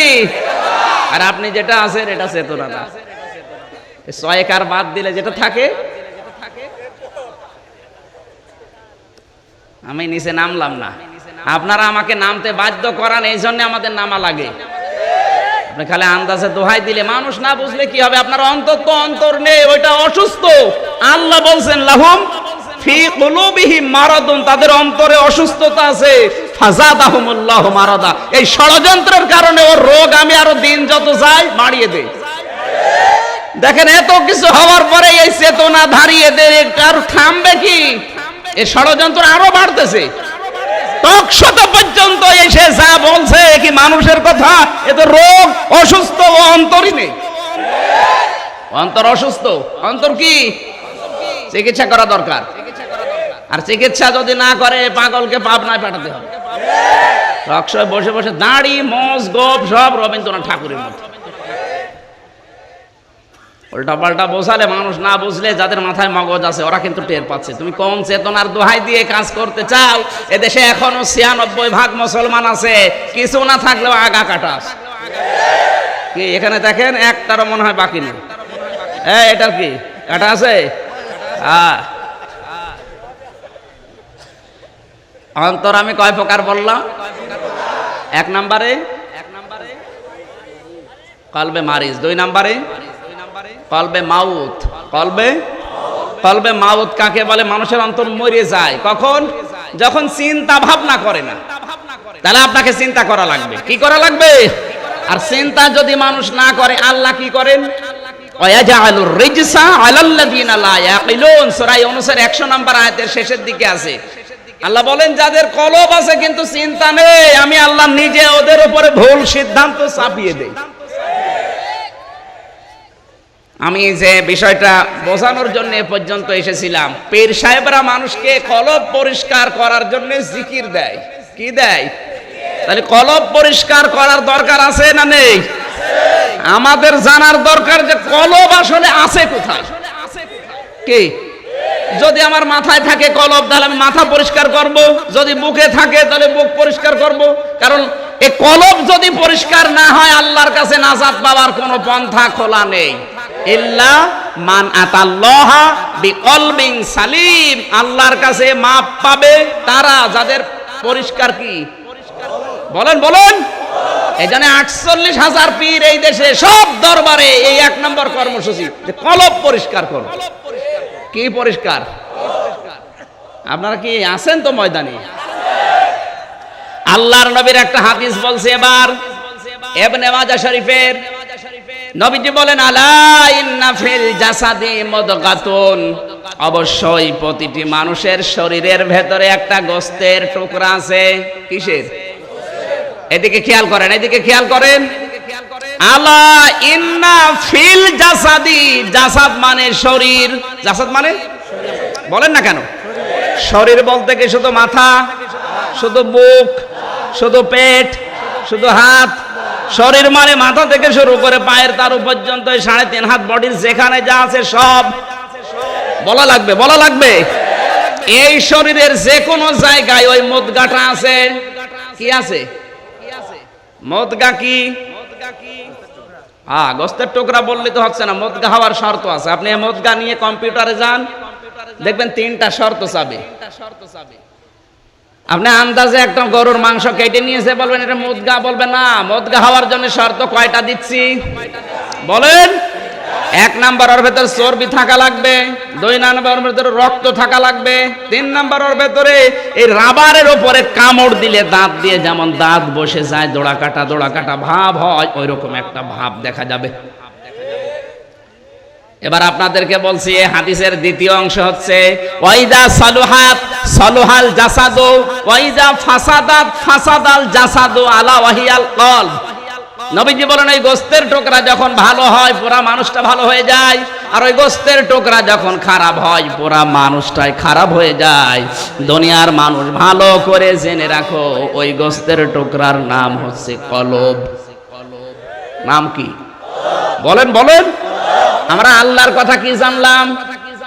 কলবের কাজ বলেন না কেন? আর এখানে নবীজি বললেন ওই গোশতের টুকরার নাম। তাহলে কোরআনের আর হাদিসের এই 2টা শব্দ সামনে রেখে এবার বিজ্ঞানে নিয়ে যান, গবেষণাগারে এই শব্দটা নিয়ে আপনি দেখবেন নবীজি যেটা গোশতের টুকরাকে কলব বলে ঘোষণা দিলেন, এই কলবটার কাজ কি আমরা আল্লাহর কাছে জানলাম যে চিন্তা করা, আর নবীজির কাছে জানলাম এই কলব আছে 3.5 হাত বডির ভেতরে। নবীজি কিন্তু বলেন না যে মাথায় আছে, বুকে আছে, পেটে আছে, এভাবে বলিস না, নেই। ইন্না ফিল জাসাদি, শরীরের ভেতরে আছে। আপনাকে এটা বের করা লাগবে গবেষণা করে। কি করে? বিজ্ঞান এখন দেখছে যে এটা শর্ত যা পাওয়া যায়, কারণ বাবার এই বীর্যটা মায়ের রেহেমের ভেতরে যাবার পরে 40 দিন নুতফা থাকে। কি থাকে না, এই ঘুমাচ্ছে। সুম্মা খলাকনান নুতফাতা আলাকাতান ফাখলাকনাল আলাকাতা মুদগাতান ফাখলাকনাল মুদগাতা ইযামান ফাকাসাউনাল ইযামা লাহমা। আল্লাহ বলেন বাবার ওই বীর্যটা আমি আল্লাহ পাক 40 দিন ওটা নুতফা আকারে রাখি, 40 দিনের পরে ওটা বানায় আলাক। কি বানায়? এই 40 দিন পরে আলাক শেষ হয়, আলাকের পরে এবার তৈরি করি মুদগা। কি মুদগা হওয়ার শর্ত বললাম কয়টা? আরো জোরে। কি থাকবে? চর্বি 2 নম্বরে, 3 নম্বরে দোড়া কাটা ভাব দেখতে পাবেন। রাগ না করে উল্টা দিকে না নিয়ে এবার আপনি হাদিস, কোরআন, বিজ্ঞান 3টা বললাম মিলান। এইটা যদি আপনি সত্যিই মিলাতে পারেন, অন্তত এই শহর এলাকা থেকে একটা বেদাত আজকে উঠে যাবে। কি সেটা? বাম স্তনের 2 আঙ্গুল নিচে আপনার পীর সাহেব বলছে যে কলব আছে, যত জোরে হু করে ধাক্কা দেবেন পরিষ্কার হবে না। মানে ওরা তো বলছে তাই, আর আপনি সেই কথা শুনে হু হু করছেন, ধাক্কা দিচ্ছেন, যাই বলে দেন, পরিষ্কার হচ্ছে তো? আমার বিষয় হচ্ছে এই বাম স্তনের 2 আঙ্গুল নিচে যে গোশতের টুকরা আছে কেটে বের করেন, আর এই যে মাথার ভেতরে যে মগজ আছে এই মগজ কেটে বের করেন। মুদগা হওয়ার শর্ত বিজ্ঞান এখন যা দিচ্ছে, এই 3টা শর্ত কোথায় পাওয়া যাচ্ছে আপনি বলেন? বলেন বলেন। বুকের ভেতরে যেটা আছে এটার ভেতরে হয়তো রক্ত পাবেন, চর্বি পাবেন, কিন্তু দোড়া কাটা ভাব আপনি পাবেন না। এখানে যেটা আছে এর ভেতরে চর্বি আছে, রক্ত আছে, দোড়া কাটা ভাব। এই দোড়া কাটা ভাব আবার কেমন হবে? রাবারের উপরে কামড় দিলে যেমন দাঁত বসে যায় এরকম ভাব দেখা যাবে, মগজের ভেতরে ভাবটা ওইরকমই। তাহলে মিলছে না এর সাথে? মিলছে এর সাথে। আল্লাহর কথা কি? লাহুম কুলুবুল্লাহ ইয়াফকাহুনা বিহা, ওদের কলব আছে কিন্তু চিন্তা নেই। চিন্তা মানুষ বুক দিয়ে করে না মাথা দিয়ে। এই কথা বলেন না কেন? আজ যারা বুক পরিষ্কার করাচ্ছে ও তো নেই ওখানে, ও তো বুক ব্যথা হবে। পরিষ্কার করা দরকার এইটা না এইটা? এটা যদি পরিষ্কার হয় তাহলে ও ঘুষ খাবে না। এটা পরিষ্কার হলে ও লোকের মেয়ের দিকে তাকাবে না। এটা পরিষ্কার হলে ও ধর্ষণ করবে না। আর এইটা পরিষ্কার হলে, এইটা যদি পরিষ্কার না থাকে, এইটা পরিষ্কার করে সব থাকে, তার প্রমাণ আমি নিজে বিশ্ববিদ্যালয়ে থাকাকালীন আমি মাস্টার্সের সার্টিফিকেট নিয়ে আসতে গেলাম। এত বড় বড় দাড়ি, জব্বা গায়ে, পাগড়ি মাথায় দিয়ে, হাতে তসবিহ নিয়ে বসে আছে। বললাম স্যার একটু সই করে সিল মেরে দেন। বলছে তাড়াতাড়ি কর। বলছে তাড়াতাড়ি তো করছি। কিছুক্ষণ পরে বলছে তাড়াতাড়ি কর, আমি জোহরের নামাজের জামাত ধরবো। বললাম স্যার আমিও তাড়াতাড়ি করছি, আমি গাড়ি ধরবো।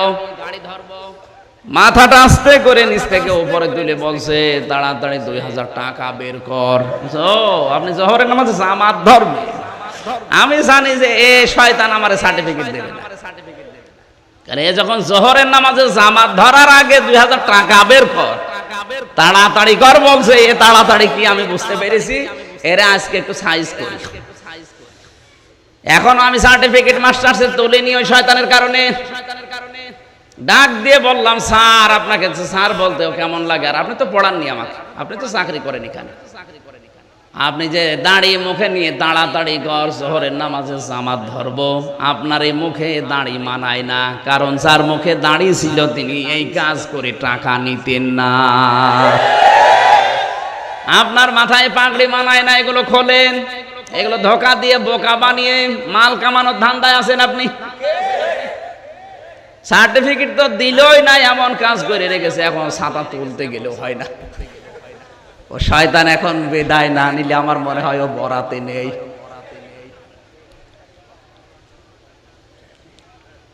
আমার বন্ধুরা, আমি যেটা বোঝাতে চাচ্ছিলাম, মানুষের এইটা পরিষ্কার না, এইটা পরিষ্কার যদি হয় ওকে আপনি পিটিয়ে ও ঘুষ খাওয়াতে পারবেন না।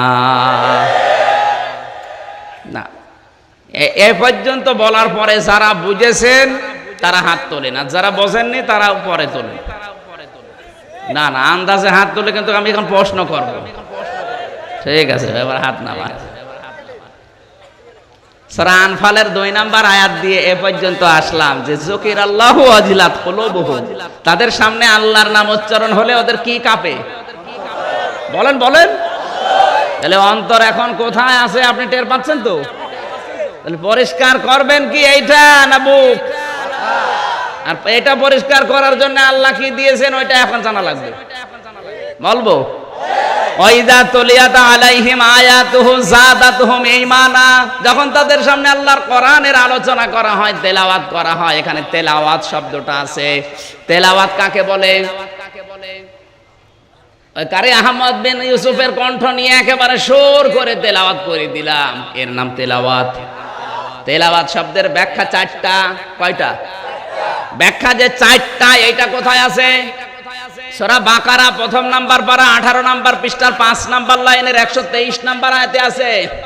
আল্লাহ পাক বলেন আল্লাযীনা আতাইনাহুমুল কিতাবা ইয়াতলুনাহু হাক্কা তিলাওয়াতি, যে মানুষগুলোকে আমি কিতাব দিয়েছি তারা এই কিতাবের হক আদায় করে তেলাওয়াত করে।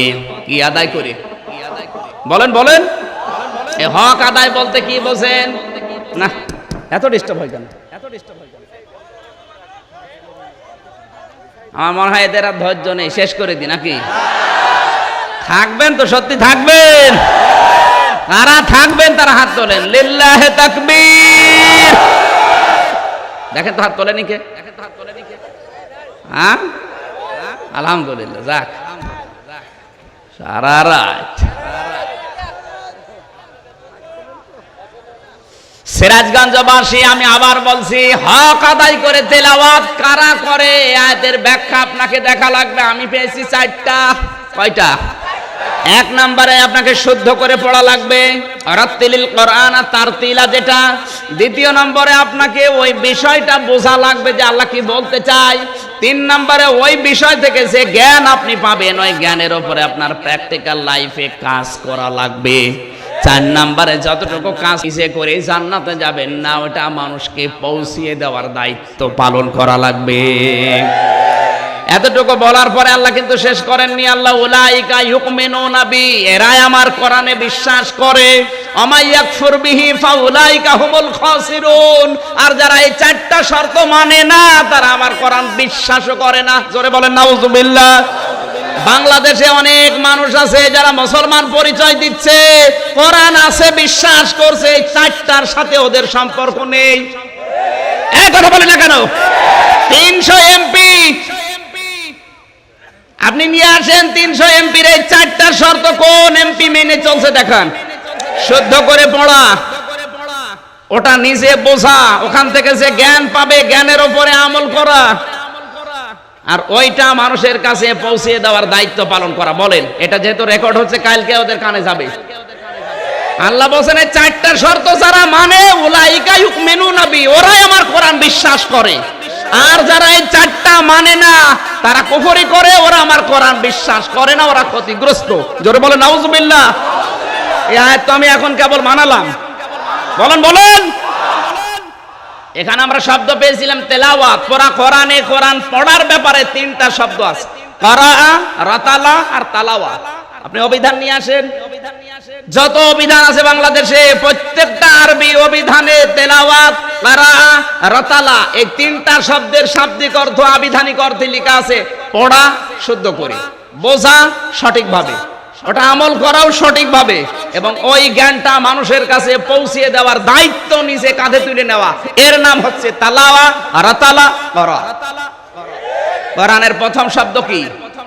এ করা। বলেন না কেন? এ করা মানে করা।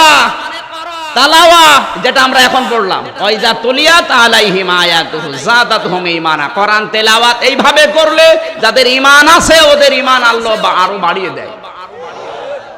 তাহলে ঈমান যদি বাড়ে, কলব যদি পরিষ্কার থাকে, ওকে আপনি পিটিয়ে ঘুষ খাওয়াতে পারবেন, সুদ খাওয়াতে পারবেন। ও মরে গেলেও সুদ খাবে না। ফাতেমাতুজ জোহরার ওই জামানায় সুদ ছড়াছড়ি ছিল, 3 দিন তিনি না খাওয়া, তারপরও সুদের সাথে জড়াননি। আর আমরা একদিনের বেশি যদি একটু ক্ষুধার্ত থাকি, এনজিওর সাথে আমাদের কাজ কারবার লেগে যায়। নাকি শহর এলাকায় সব নেই? আসে মানে 180 মাইল বেগে চলছে। সুদের সাথে যারা সম্পৃক্ত, সে ডাইরেক্ট হোক ইনডাইরেক্ট হোক, ওরা যেন মায়ের সাথে জেনা করার গোনা করে। আসতে বলেন, একটু আসতে বলেন। আল্লাহ জাতিকে যেন এরকম মারাত্মক নিকৃষ্ট অপরাধ থেকে বাঁচিয়ে দেন। জোরে বলেন আমিন। শুধু দোয়া করলেই শেষ হয়ে যাবে? বলেন। যদি কবরটা ঈমানটা নিয়ে কবরে যেতে চান, তাহলে যে যে জায়গায় আছেন আপনি না খেয়ে মরে যান, তারপরও মায়ের সাথে আমি জেনা করব না। এই জায়গায় জমি ভাগে দেয় না? আমি যদি এই মাওলানাকে বললাম যে আপনার কাছে আমি 1 বিঘা জমি দিলাম, 1 লাখ টাকা দেন, কি বলে এটা?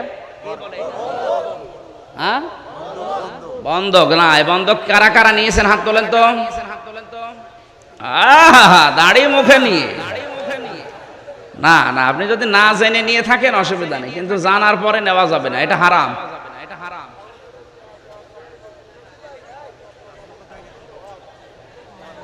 এটা জায়েজ করার 2টা পদ্ধতি আছে। 1 নাম্বার হচ্ছে, যতদিন আপনি ওই জমি চাষ করে খাবেন, ততদিন সরকারের যে খাজনা, ওইটা আপনাকে দেওয়া লাগবে। 2 নম্বরে শুধু খাজনা না, যখন উনি টাকা ফেরত নেবে, 1 লাখে 8 থেকে 10,000 টাকা ওনারে কম দেওয়া লাগবে। এই শর্ত যদি আপনারা 2 জন মিলে মেনে নিতে পারেন, তাহলে এই বন্ধক জায়েজ আছে, নয়তো এই সিস্টেম পাল্টান। 2 নম্বরে কি? আমি 1 লক্ষ টাকা, আমি ওনার কাছে 1 বিঘা জমি নিলাম, 10,000 টাকা করে মাসে বছরে বছরে উনি আমারে দিয়ে দেয়, এটার কি বলে? কট। কট জায়েজ আছে, কারণ 1 বিঘা জমিতে কি এরকম সমস্যা কি?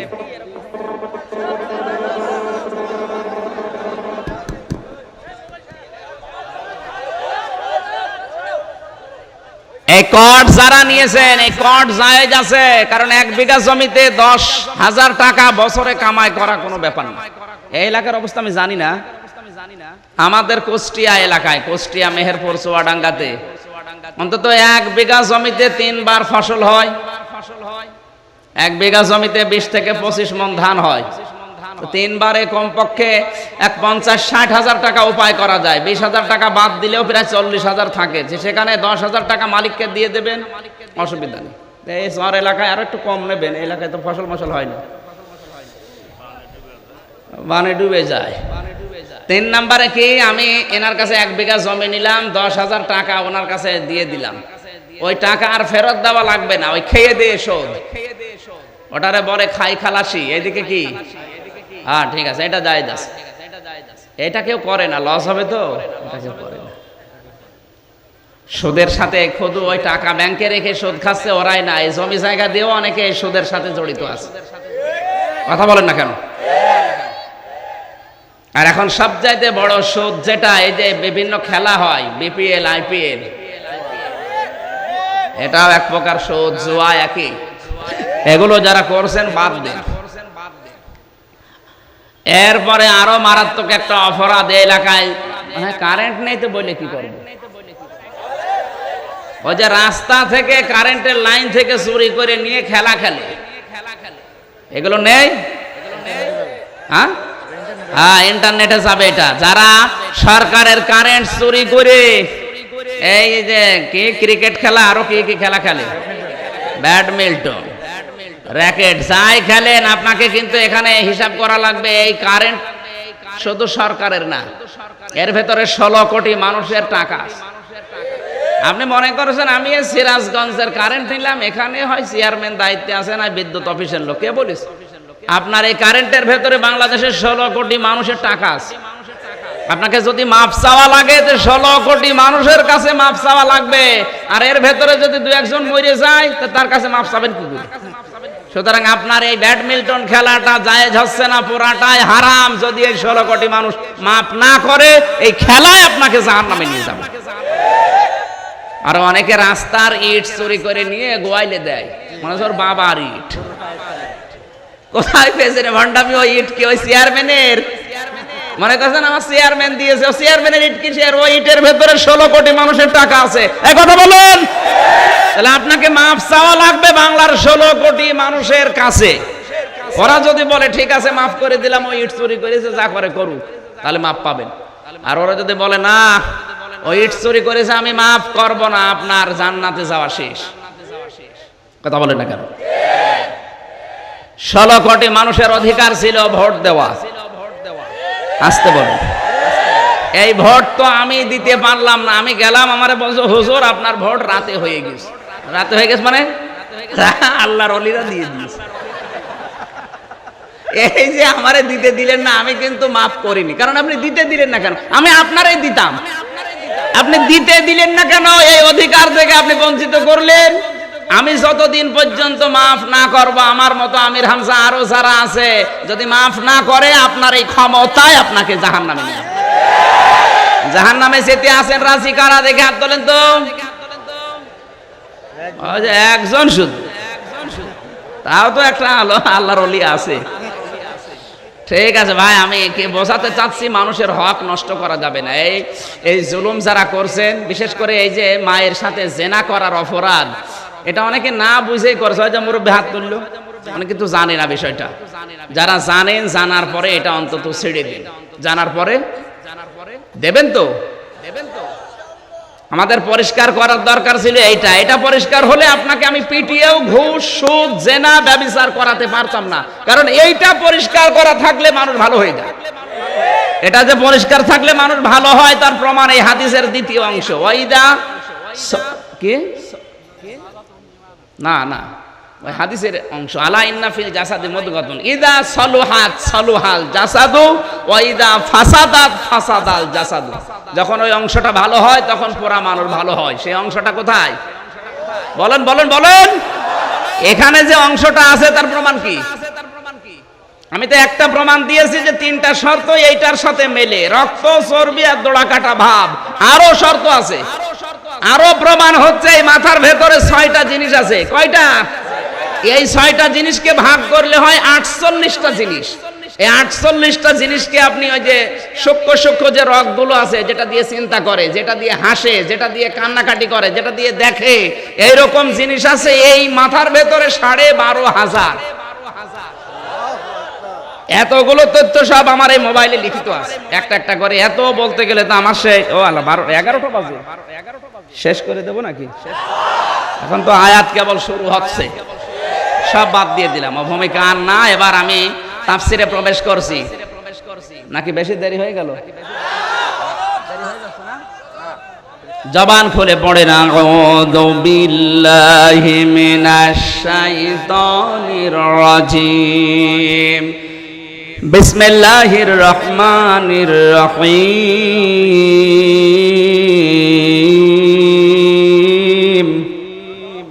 কুল্লু নাফসিন বিমা কাসাবাত রহিনা ইল্লা আসহাবাল ইয়ামিন ফি জান্নাতি ইয়াতাসাআলুন। সূরা মুদাসসির। কোন সূরা? 56টা আয়াত আছে, 2টা রুকু আছে। আমরা 38, 39, 40 3টা আয়াত পড়েছি। কয়টা? মক্কায় নাজিল হয়েছে।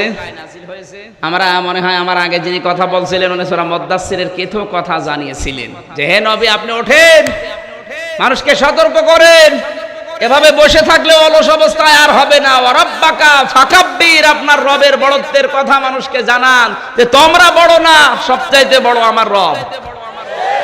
আল্লাহ যে সবচাইতে বড় ক্ষমতাধর শক্তিশালী, এটা প্রমাণ হয়ে গেছে এই করোনা আসার কারণে। সুইজারল্যান্ডের মতো মেডিসিনের শহর হতাশ হয়ে পড়েছে, আজও পর্যন্ত কোনো ঔষধ আবিষ্কার করতে পারেনি।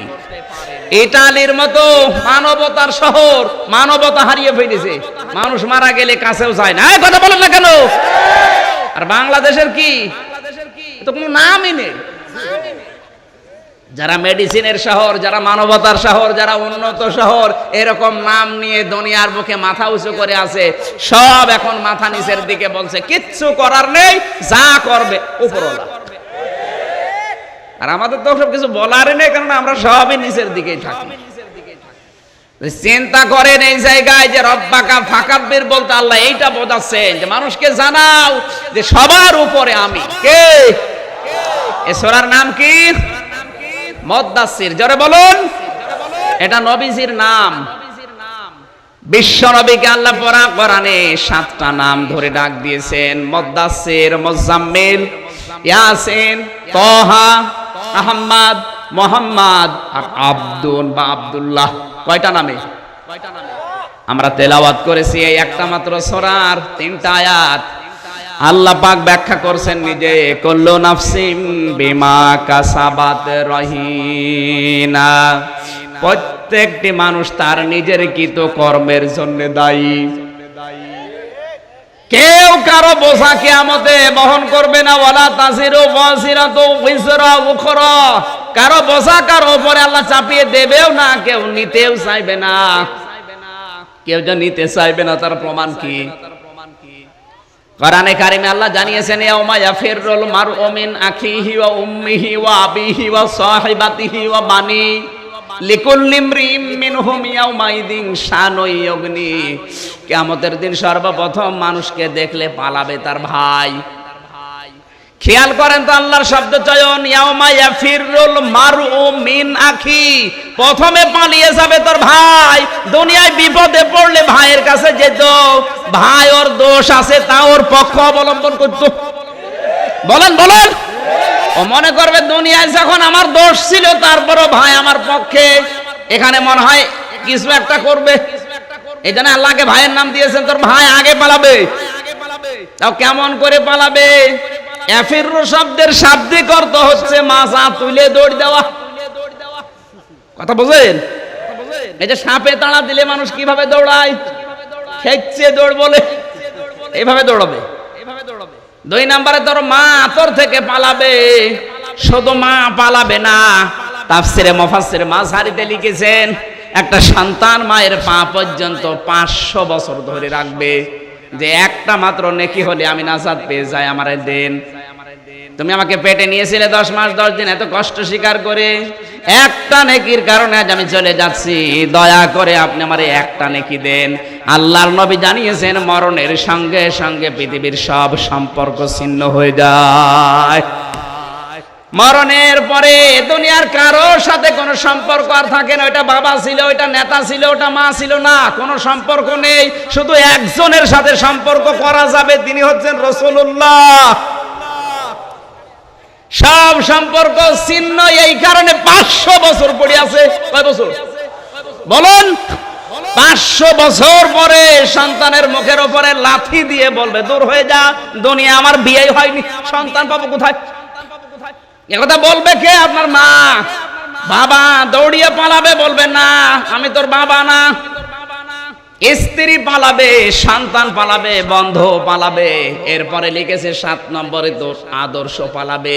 দুনিয়ায় যাকে আদর্শ মেনে চলতে, ওই নেতা ওই নেত্রী পালাবে। এগুলো সব আমি এখন বানালাম।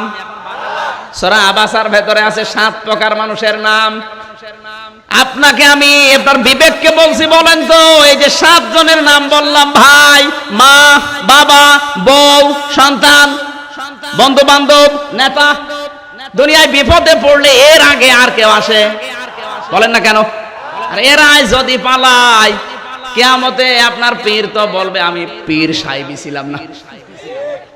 ও বলবে আমি পীর ছিলাম না, কারণ এখন বললে আমি ধরা খাবো। আমি পীর সাহেবকে খাটো করছি না। হক্কানি আল্লাহর ওলি যারা আছে, হক্কানি আল্লাহর ওলি যারা বাংলাদেশে আছে, অবশ্যই আপনি তাদের কাছে শিক্ষার জন্য যাবেন। যেটা জানেন না শিখতে যাবেন।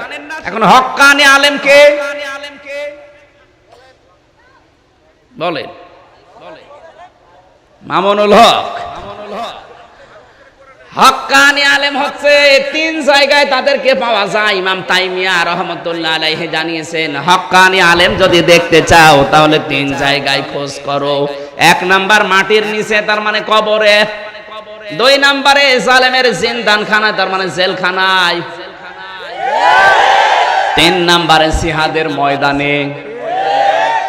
জালেমের জেলখানায় হক্কানি আলেম পাওয়া যায়, তার প্রমাণ ইমাম আবু হানিফা, ইমাম আহমদ ইবনে হাম্বল, মুসাদ্দেদ আল-ফিসানি, ইমাম বুখারী, কাসেম নানুতুবি। এরা যে হক্কানি আলেম ছিল, বাইরে জীবন অধিকাংশই কাটাতে পারেনি। তাদের জীবনের কারো অর্ধেক সময় কেটে গেছে জালেমের জেলখানায়। এরা হক্কানি ছিল, এ প্রমাণ কি বাংলাদেশে দেওয়া লাগবে? সবাই জানে যে এরা হক্কানি আলেম। হক্কানি আলেম পাওয়া যায় কোথায়? ইমাম ইবনে তাইমিয়া বলছেন 2 নম্বর হচ্ছে জালেমের জেলখানায়। আর ও জেলের নাম শুনলে ভয় পায়। 3 নম্বরে জিহাদের ময়দান। জিহাদের ময়দান এখন উহুদের ময়দান, বদরের ময়দান। বাংলাদেশে এখন টাটকা নির্ভেজাল বদরের ময়দান চলছে। বদরের ময়দান বাংলাদেশে ওইগুলো যেগুলো কোরআনের ময়দান, যেখানে জালেমের সামনে জুলুমের সঠিক কথাগুলো তুলে ধরা বড় জিহাদ। এই জিহাদ এখন এই দেশে কিন্তু চলছে। এ কথা বলেন না কেন? আমি আবার বলছি, হক্কানি আল্লাহর ওলি, পীর সাহেব বলেন, ওলি বলেন, বুজুর্গ বলেন, আমি তাদের বিরুদ্ধে না, কিন্তু হক্কানি আলেম আপনাকে আগে চেনা লাগবে। যেই জিনিস যত ভালো তার ভেজাল বের হয় তত বেশি। এই জন্য আসল পীর আর চেনা যাচ্ছে না, সবই নকল। আমি আবার বলছি, ভালো করে কান খাড়া করে মিলান, যে যা করবেন কিয়ামতে আপনার এই বোঝা কেউ নেবে না, আল্লাহ আগে জানিয়ে দিলেন। এমনকি পীর সাহেব ওই সময় বলবে, আল্লাহ আমি পীর ছিলাম না, আমি ওরে চিনি না। কিসের মুরিদ?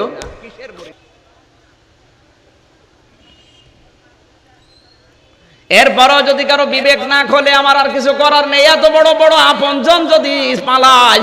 আজকে আসার সময় তাফসিরে পড়ছিলাম বিশ্বনবী মুহাম্মদুর রাসূলুল্লাহ এই আয়াতের তাফসিরে কুল্লু নাফসিন বিমা কাসাবাত রহিনা, এই আয়াতের তাফসিরে লিখেছেন ইবনে মাসউদ থেকে বর্ণিত, নবীজি বলেন কিয়ামতের দিন প্রতিটি মানুষ নিজের চিন্তায় থাকবে। প্রত্যেকটি মানুষ, এমনকি ইব্রাহিম নবী পর্যন্ত বলবে, আল্লাহ তুমি আমার বাবা আজরের সাথে কি করবা, ওকে মাফ করবা না কি করবা আমারও বলার দরকার নেই, ওর ব্যাপারে আমার কোনো কথাও নেই, তুমি আমাকে বাঁচাও। কাকে?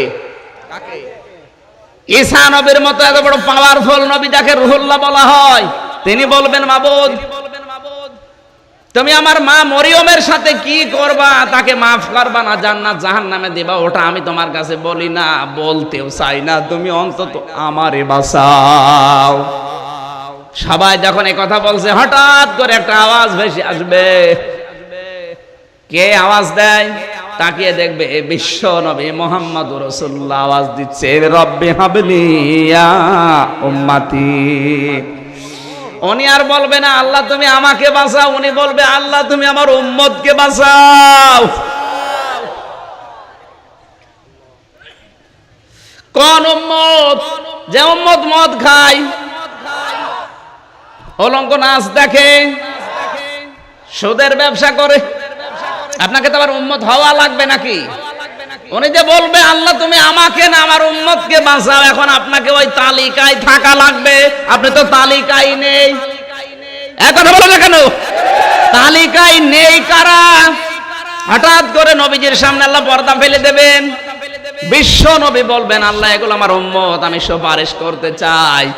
আওয়াজ আসবে, হে নবী আপনার উম্মত আমিও জানি, কিন্তু আপনি দুনিয়া থেকে বিদায় নেওয়ার পরে এই উম্মতগুলো আপনার রেখে আসা ইসলামকে এরা উলট পালট করে ফেলেছিল। আর বাংলাদেশে উলট পালট বেশি চলছে।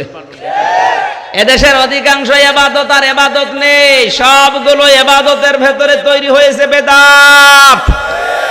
কথা বলুন।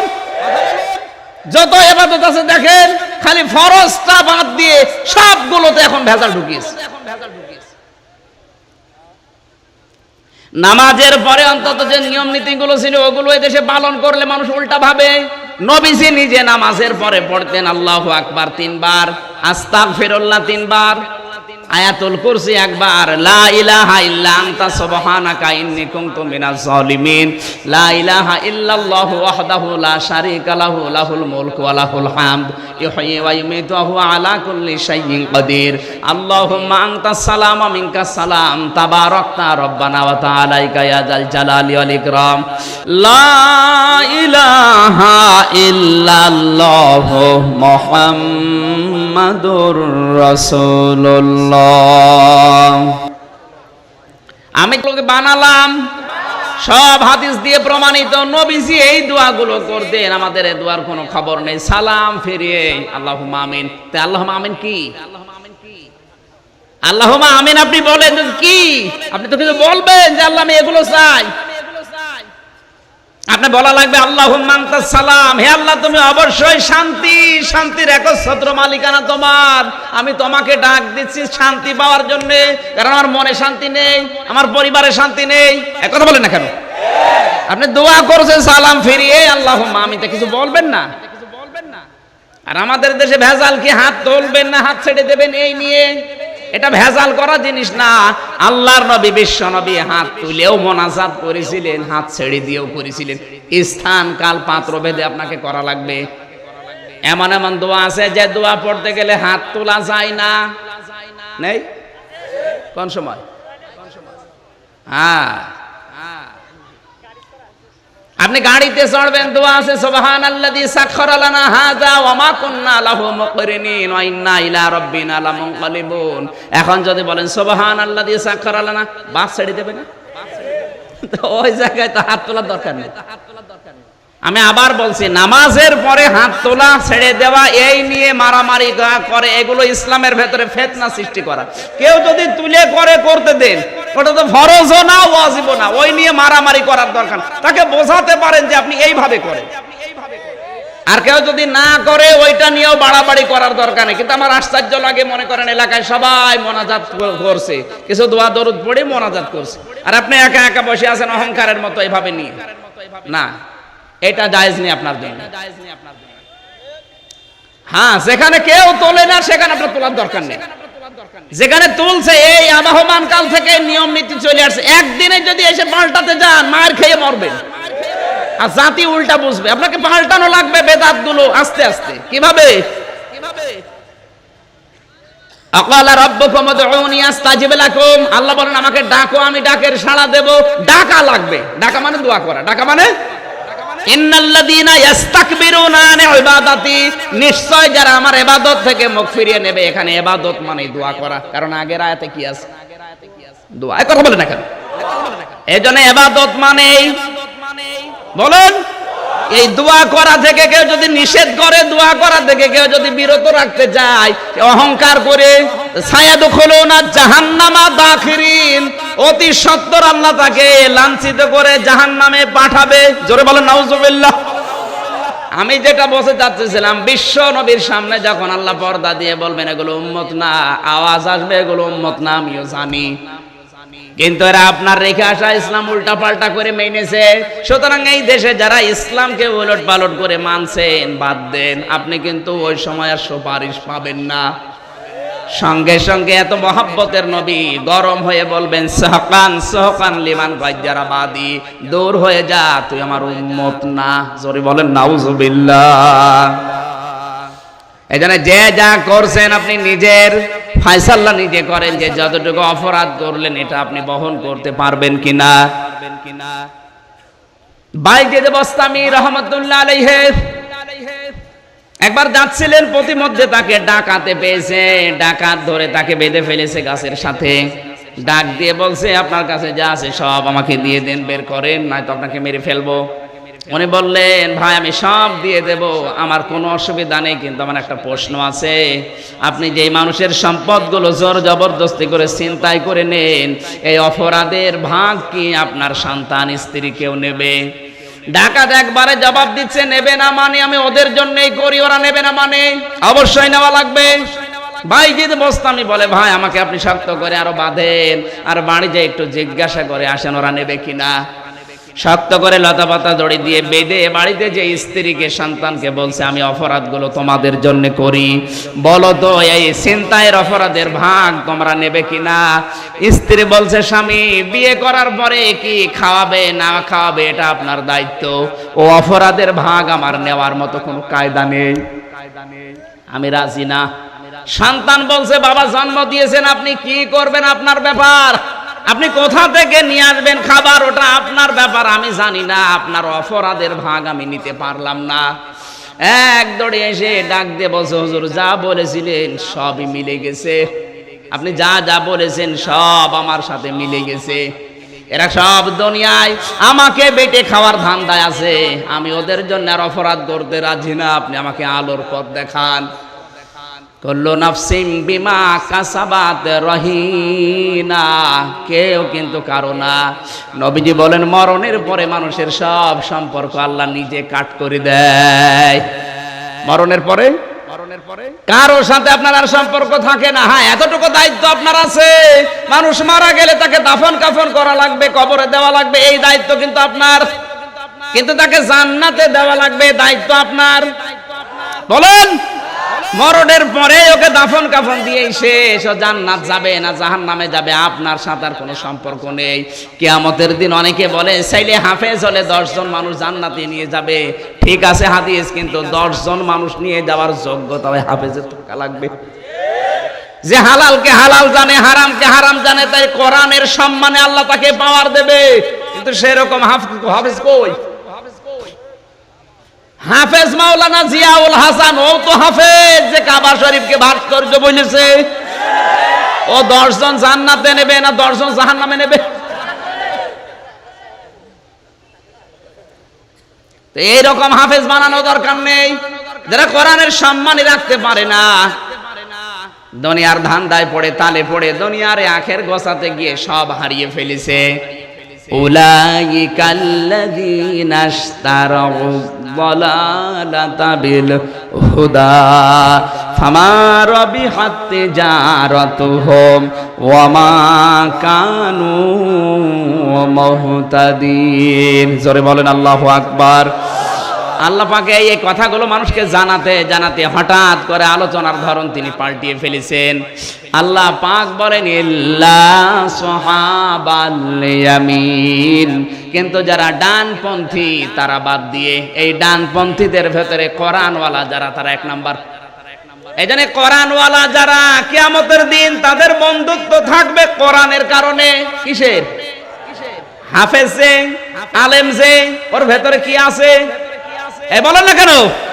এই কোরআনের কারণে তার সাথে সম্পৃক্ত যারা দুনিয়ায় তারা কিয়ামতে তার কিছু পাবে। আর যার কোরআন নেই, কোরআনের কোনো নিয়ম নীতি মানে না, ও 10 জন না, আর ওর সাথে সম্পর্ক রাখলে 10 জন জাহান্নামে নিয়ে যাবে। কথা বলেন ঠিক কিনা?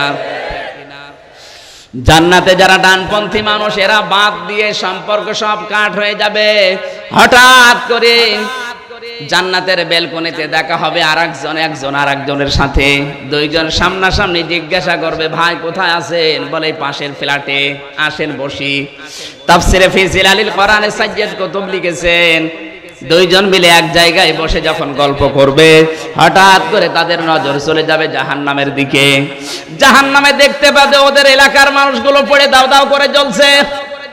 ফি জান্নাতি ইয়াতাসালুন, জান্নাতের ভেতরে একে অন্যকে জিজ্ঞাসা করবে, ভাই ওরা জাহান্নামে আপনি জানেন কেন? কেউ বলতে পারবে না, সবাই বলবে চলেন যাই জাহান্নামের ফেরেশতা মালিকের কাছে। মা সালাকাকুম ফি সাকর, জাহান্নামের মালিক ফেরেশতা দারওয়ানকে বলবে এরা জাহান্নামে কোন কারণে পড়ে আছে? যত মানুষ জাহান্নামে আছে তারা প্রথমে বলবে ক্বালু লাম নাকু মিনাল মুসাল্লিন। আর জাহান্নামে আল্লাহ দিয়েছে 1 নাম্বার কারণ আমরা দুনিয়ায় মুসল্লি ছিলাম না, তার মানে নামাজ পড়তাম না। ও সিরাজগঞ্জবাসী, নামাজ পড়তাম না এ কথা কোন হিন্দু বলবে?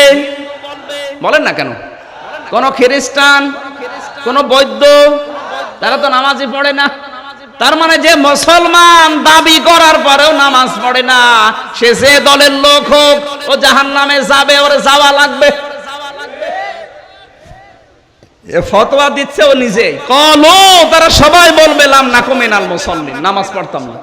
তাহলে আল্লাহর এই আয়াত থেকে প্রমাণিত এটা যে নামাজ যারা পড়ে না সে যেই হোক ও জাহান্নামে যাবে, যাওয়াই লাগবে। তাহলে নামাজ আমাদের দরকার আছে না ছাড়ার দরকার? বলেন বলেন। অন্তত এই সিদ্ধান্ত আজকে নিয়ে যান যে দুনিয়াও যদি আপনাকে দিয়ে কেউ বলে যে নামাজ পড়া যাবে না, আপনার নামাজ ছাড়া যাবে না। কারণ দুনিয়া আপনার আসল টার্গেট না, এখনই চোখ বন্ধ হলে দুনিয়া শেষ। 2 নম্বরে বলবে অলাম নাকু নুতিউমুল মিসকিন, এতিম মিসকিনদের খাবার দিতাম না, এই জন্য আল্লাহ জাহান্নামে দিয়েছে। তার মানে দারিদ্র মুক্ত সমাজের জন্য আমার কোনো ভূমিকা ছিল না। এজন্য নিজে শুধু খেয়ে পরে বাঁচবেন, আখের গোছাবেন, এই চিন্তা ভাবনা কাফেরদের। কাদের? শুধু নিজে খেয়ে পরে বাঁচবো, দুনিয়ার আখের শেষ করব না। আপনাকে দারিদ্র মুক্ত সমাজের জন্য চিন্তা ভাবনা করা লাগবে, কাজ করা লাগবে, উদ্যোগ নেওয়া লাগবে। অন্তত আপনার দ্বারা 10টা মানুষের যেন উপকার হয়। জোরে বলেন সুবহানাল্লাহ। আপনাকে আল্লাহ উত্তম বানিয়েছেন এই কারণে, কুনতুম খায়রা উম্মাতিন উখরিজাত লিন-নাস। আপনি যে উত্তম তার প্রমাণ হচ্ছে আপনাকে মানুষের উপকারের জন্য আল্লাহ দুনিয়ায় এনেছেন। এখন দুনিয়ায় আসার পরে যদি মানুষের উপকারের পরিবর্তে আরো ক্ষতি হয়, আপনি আল্লাহর দরবারে কিন্তু আর মানুষ নেই, আপনি জানোয়ার। অকন্না নাখুদু মাল খায়দিন। 3 নম্বরে বলবে আমরা সমালোচনাকারীদের সাথে মিশে সমালোচনা করতাম, শুধু আল্লাহওয়ালা মানুষদের ভুল ধরতাম, যেটা এই দেশে এখন 180 মাইল বেগে চলছে। এক জায়গায় বসলে শুধু ভালো মানুষদের ভুল ধরে। এই কথা বলে না কেন? কি করে ওকে ছোট করা যায়, খাটো করা যায়, ওর সম্মান নষ্ট করা যায়, এই ধান্দায় অনেকে লেগে আছে। এরা মুসলমান দাবি করলেও যাবে কোথায়?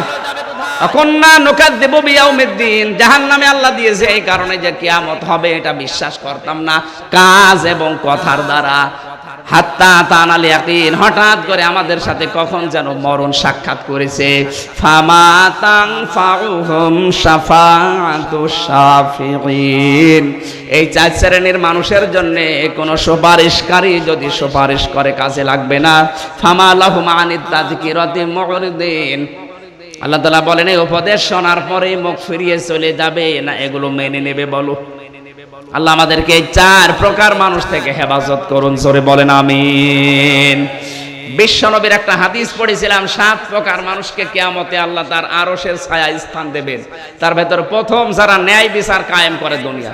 এই ন্যায় বিচার শুধু রাষ্ট্রপ্রধান কায়েম করবে তা না, যে যে জায়গায় আছেন ওখান থেকে আপনাকে ন্যায় বিচার করা লাগবে। আপনার শরীরের উপরে আপনার ন্যায় বিচার করার হক আছে, পরিবারের উপরে ন্যায় বিচার করার হক আছে। একজন স্বামী তার স্ত্রীর উপরে অধিকার বা ন্যায় বিচার হচ্ছে 4টা। কয়টা বলেন? 1 নম্বরে তার ভরণ পোষণের ব্যবস্থা করা, 2 নম্বরে তার পর্দায় থাকার একটা গ্যারান্টি দেওয়া, 3 নম্বরে তার মা বাবার সাথে ভালো ব্যবহার করা, 4 নম্বরে তাকে দ্বীন শেখাতে নিজে উদ্বুদ্ধ করা এবং নিজে শেখানো। বিশ্বনবী বলেন একজন স্বামীর প্রতি একজন স্ত্রীর দায়িত্ব 4টা। স্বামী যখনই তার দিকে তাকাবে সে স্বামীকে হাসি খুশি দিয়ে আনন্দ দেবে, জোরে বলেন সুবহানাল্লাহ। 2 নম্বরে স্বামীর অনুমতি ছাড়া অন্তত বাড়ির বাইরে সে যাবে না।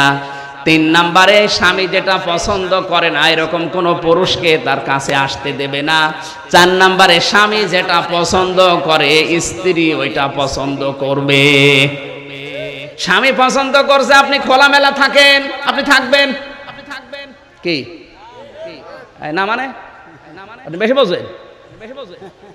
আপনি যদি চান যে আমার বউ হাত আঁকাটা ব্লাউজ গায়ে দিয়ে থাকুক, অসুবিধা আছে? আপনি বলছেন না মানে? যদি আপনি বলেন যে আমার মনে হয় যে আমার বউ উলঙ্গ হয়ে থাকুক আমার সামনে, কোনো অসুবিধা নেই। আপনি যদি মনে করেন আমার বউ চুল বের করে থাকবে আমার সামনে, কোনো অসুবিধা নেই, আরো চুল বের করে থাকলেই সওয়াব। কারণ যেই কয়টা চুল আপনি দেখবেন, যতগুলো মাথায় আপনি আদরের হাত বুলিয়ে দেবেন, ওই কয়টা সওয়াব সে পাবে, জোরে বলেন সুবহানাল্লাহ। এমনকি আপনার স্ত্রীর দিকে তাকিয়ে যদি 2 জনে হাসাহাসি করে, এই হাসির ভেতর দিয়ে সারা দিনের সগীরা গুনাহগুলো আল্লাহ ঝরিয়ে দেয়। কোন স্ত্রীর মুখের দিকে তাকিয়ে কোন স্বামী যদি হাসে, যেই কয়টা দাঁত দেখতে পাবে ওই কয়টা সওয়াব হবে। সুবহানাল্লাহ বলছেন না কেন জানি? কারণ ও তো হাসে না। সম্মানিতা মা বোনেরা, আপনার স্বামীকে আনন্দ দেওয়ার জন্য যদি আপনি হাসেন, যেই কয়টা দাঁত আপনার স্বামী দেখতে পাবে আপনি ওই কয়টা সওয়াব পাবেন। সুবহানাল্লাহ বলছে, বাড়ি যেয়ে দেখবা দাঁত কেলিয়ে পড়ে আছে, ও আর বন্ধ হচ্ছে না।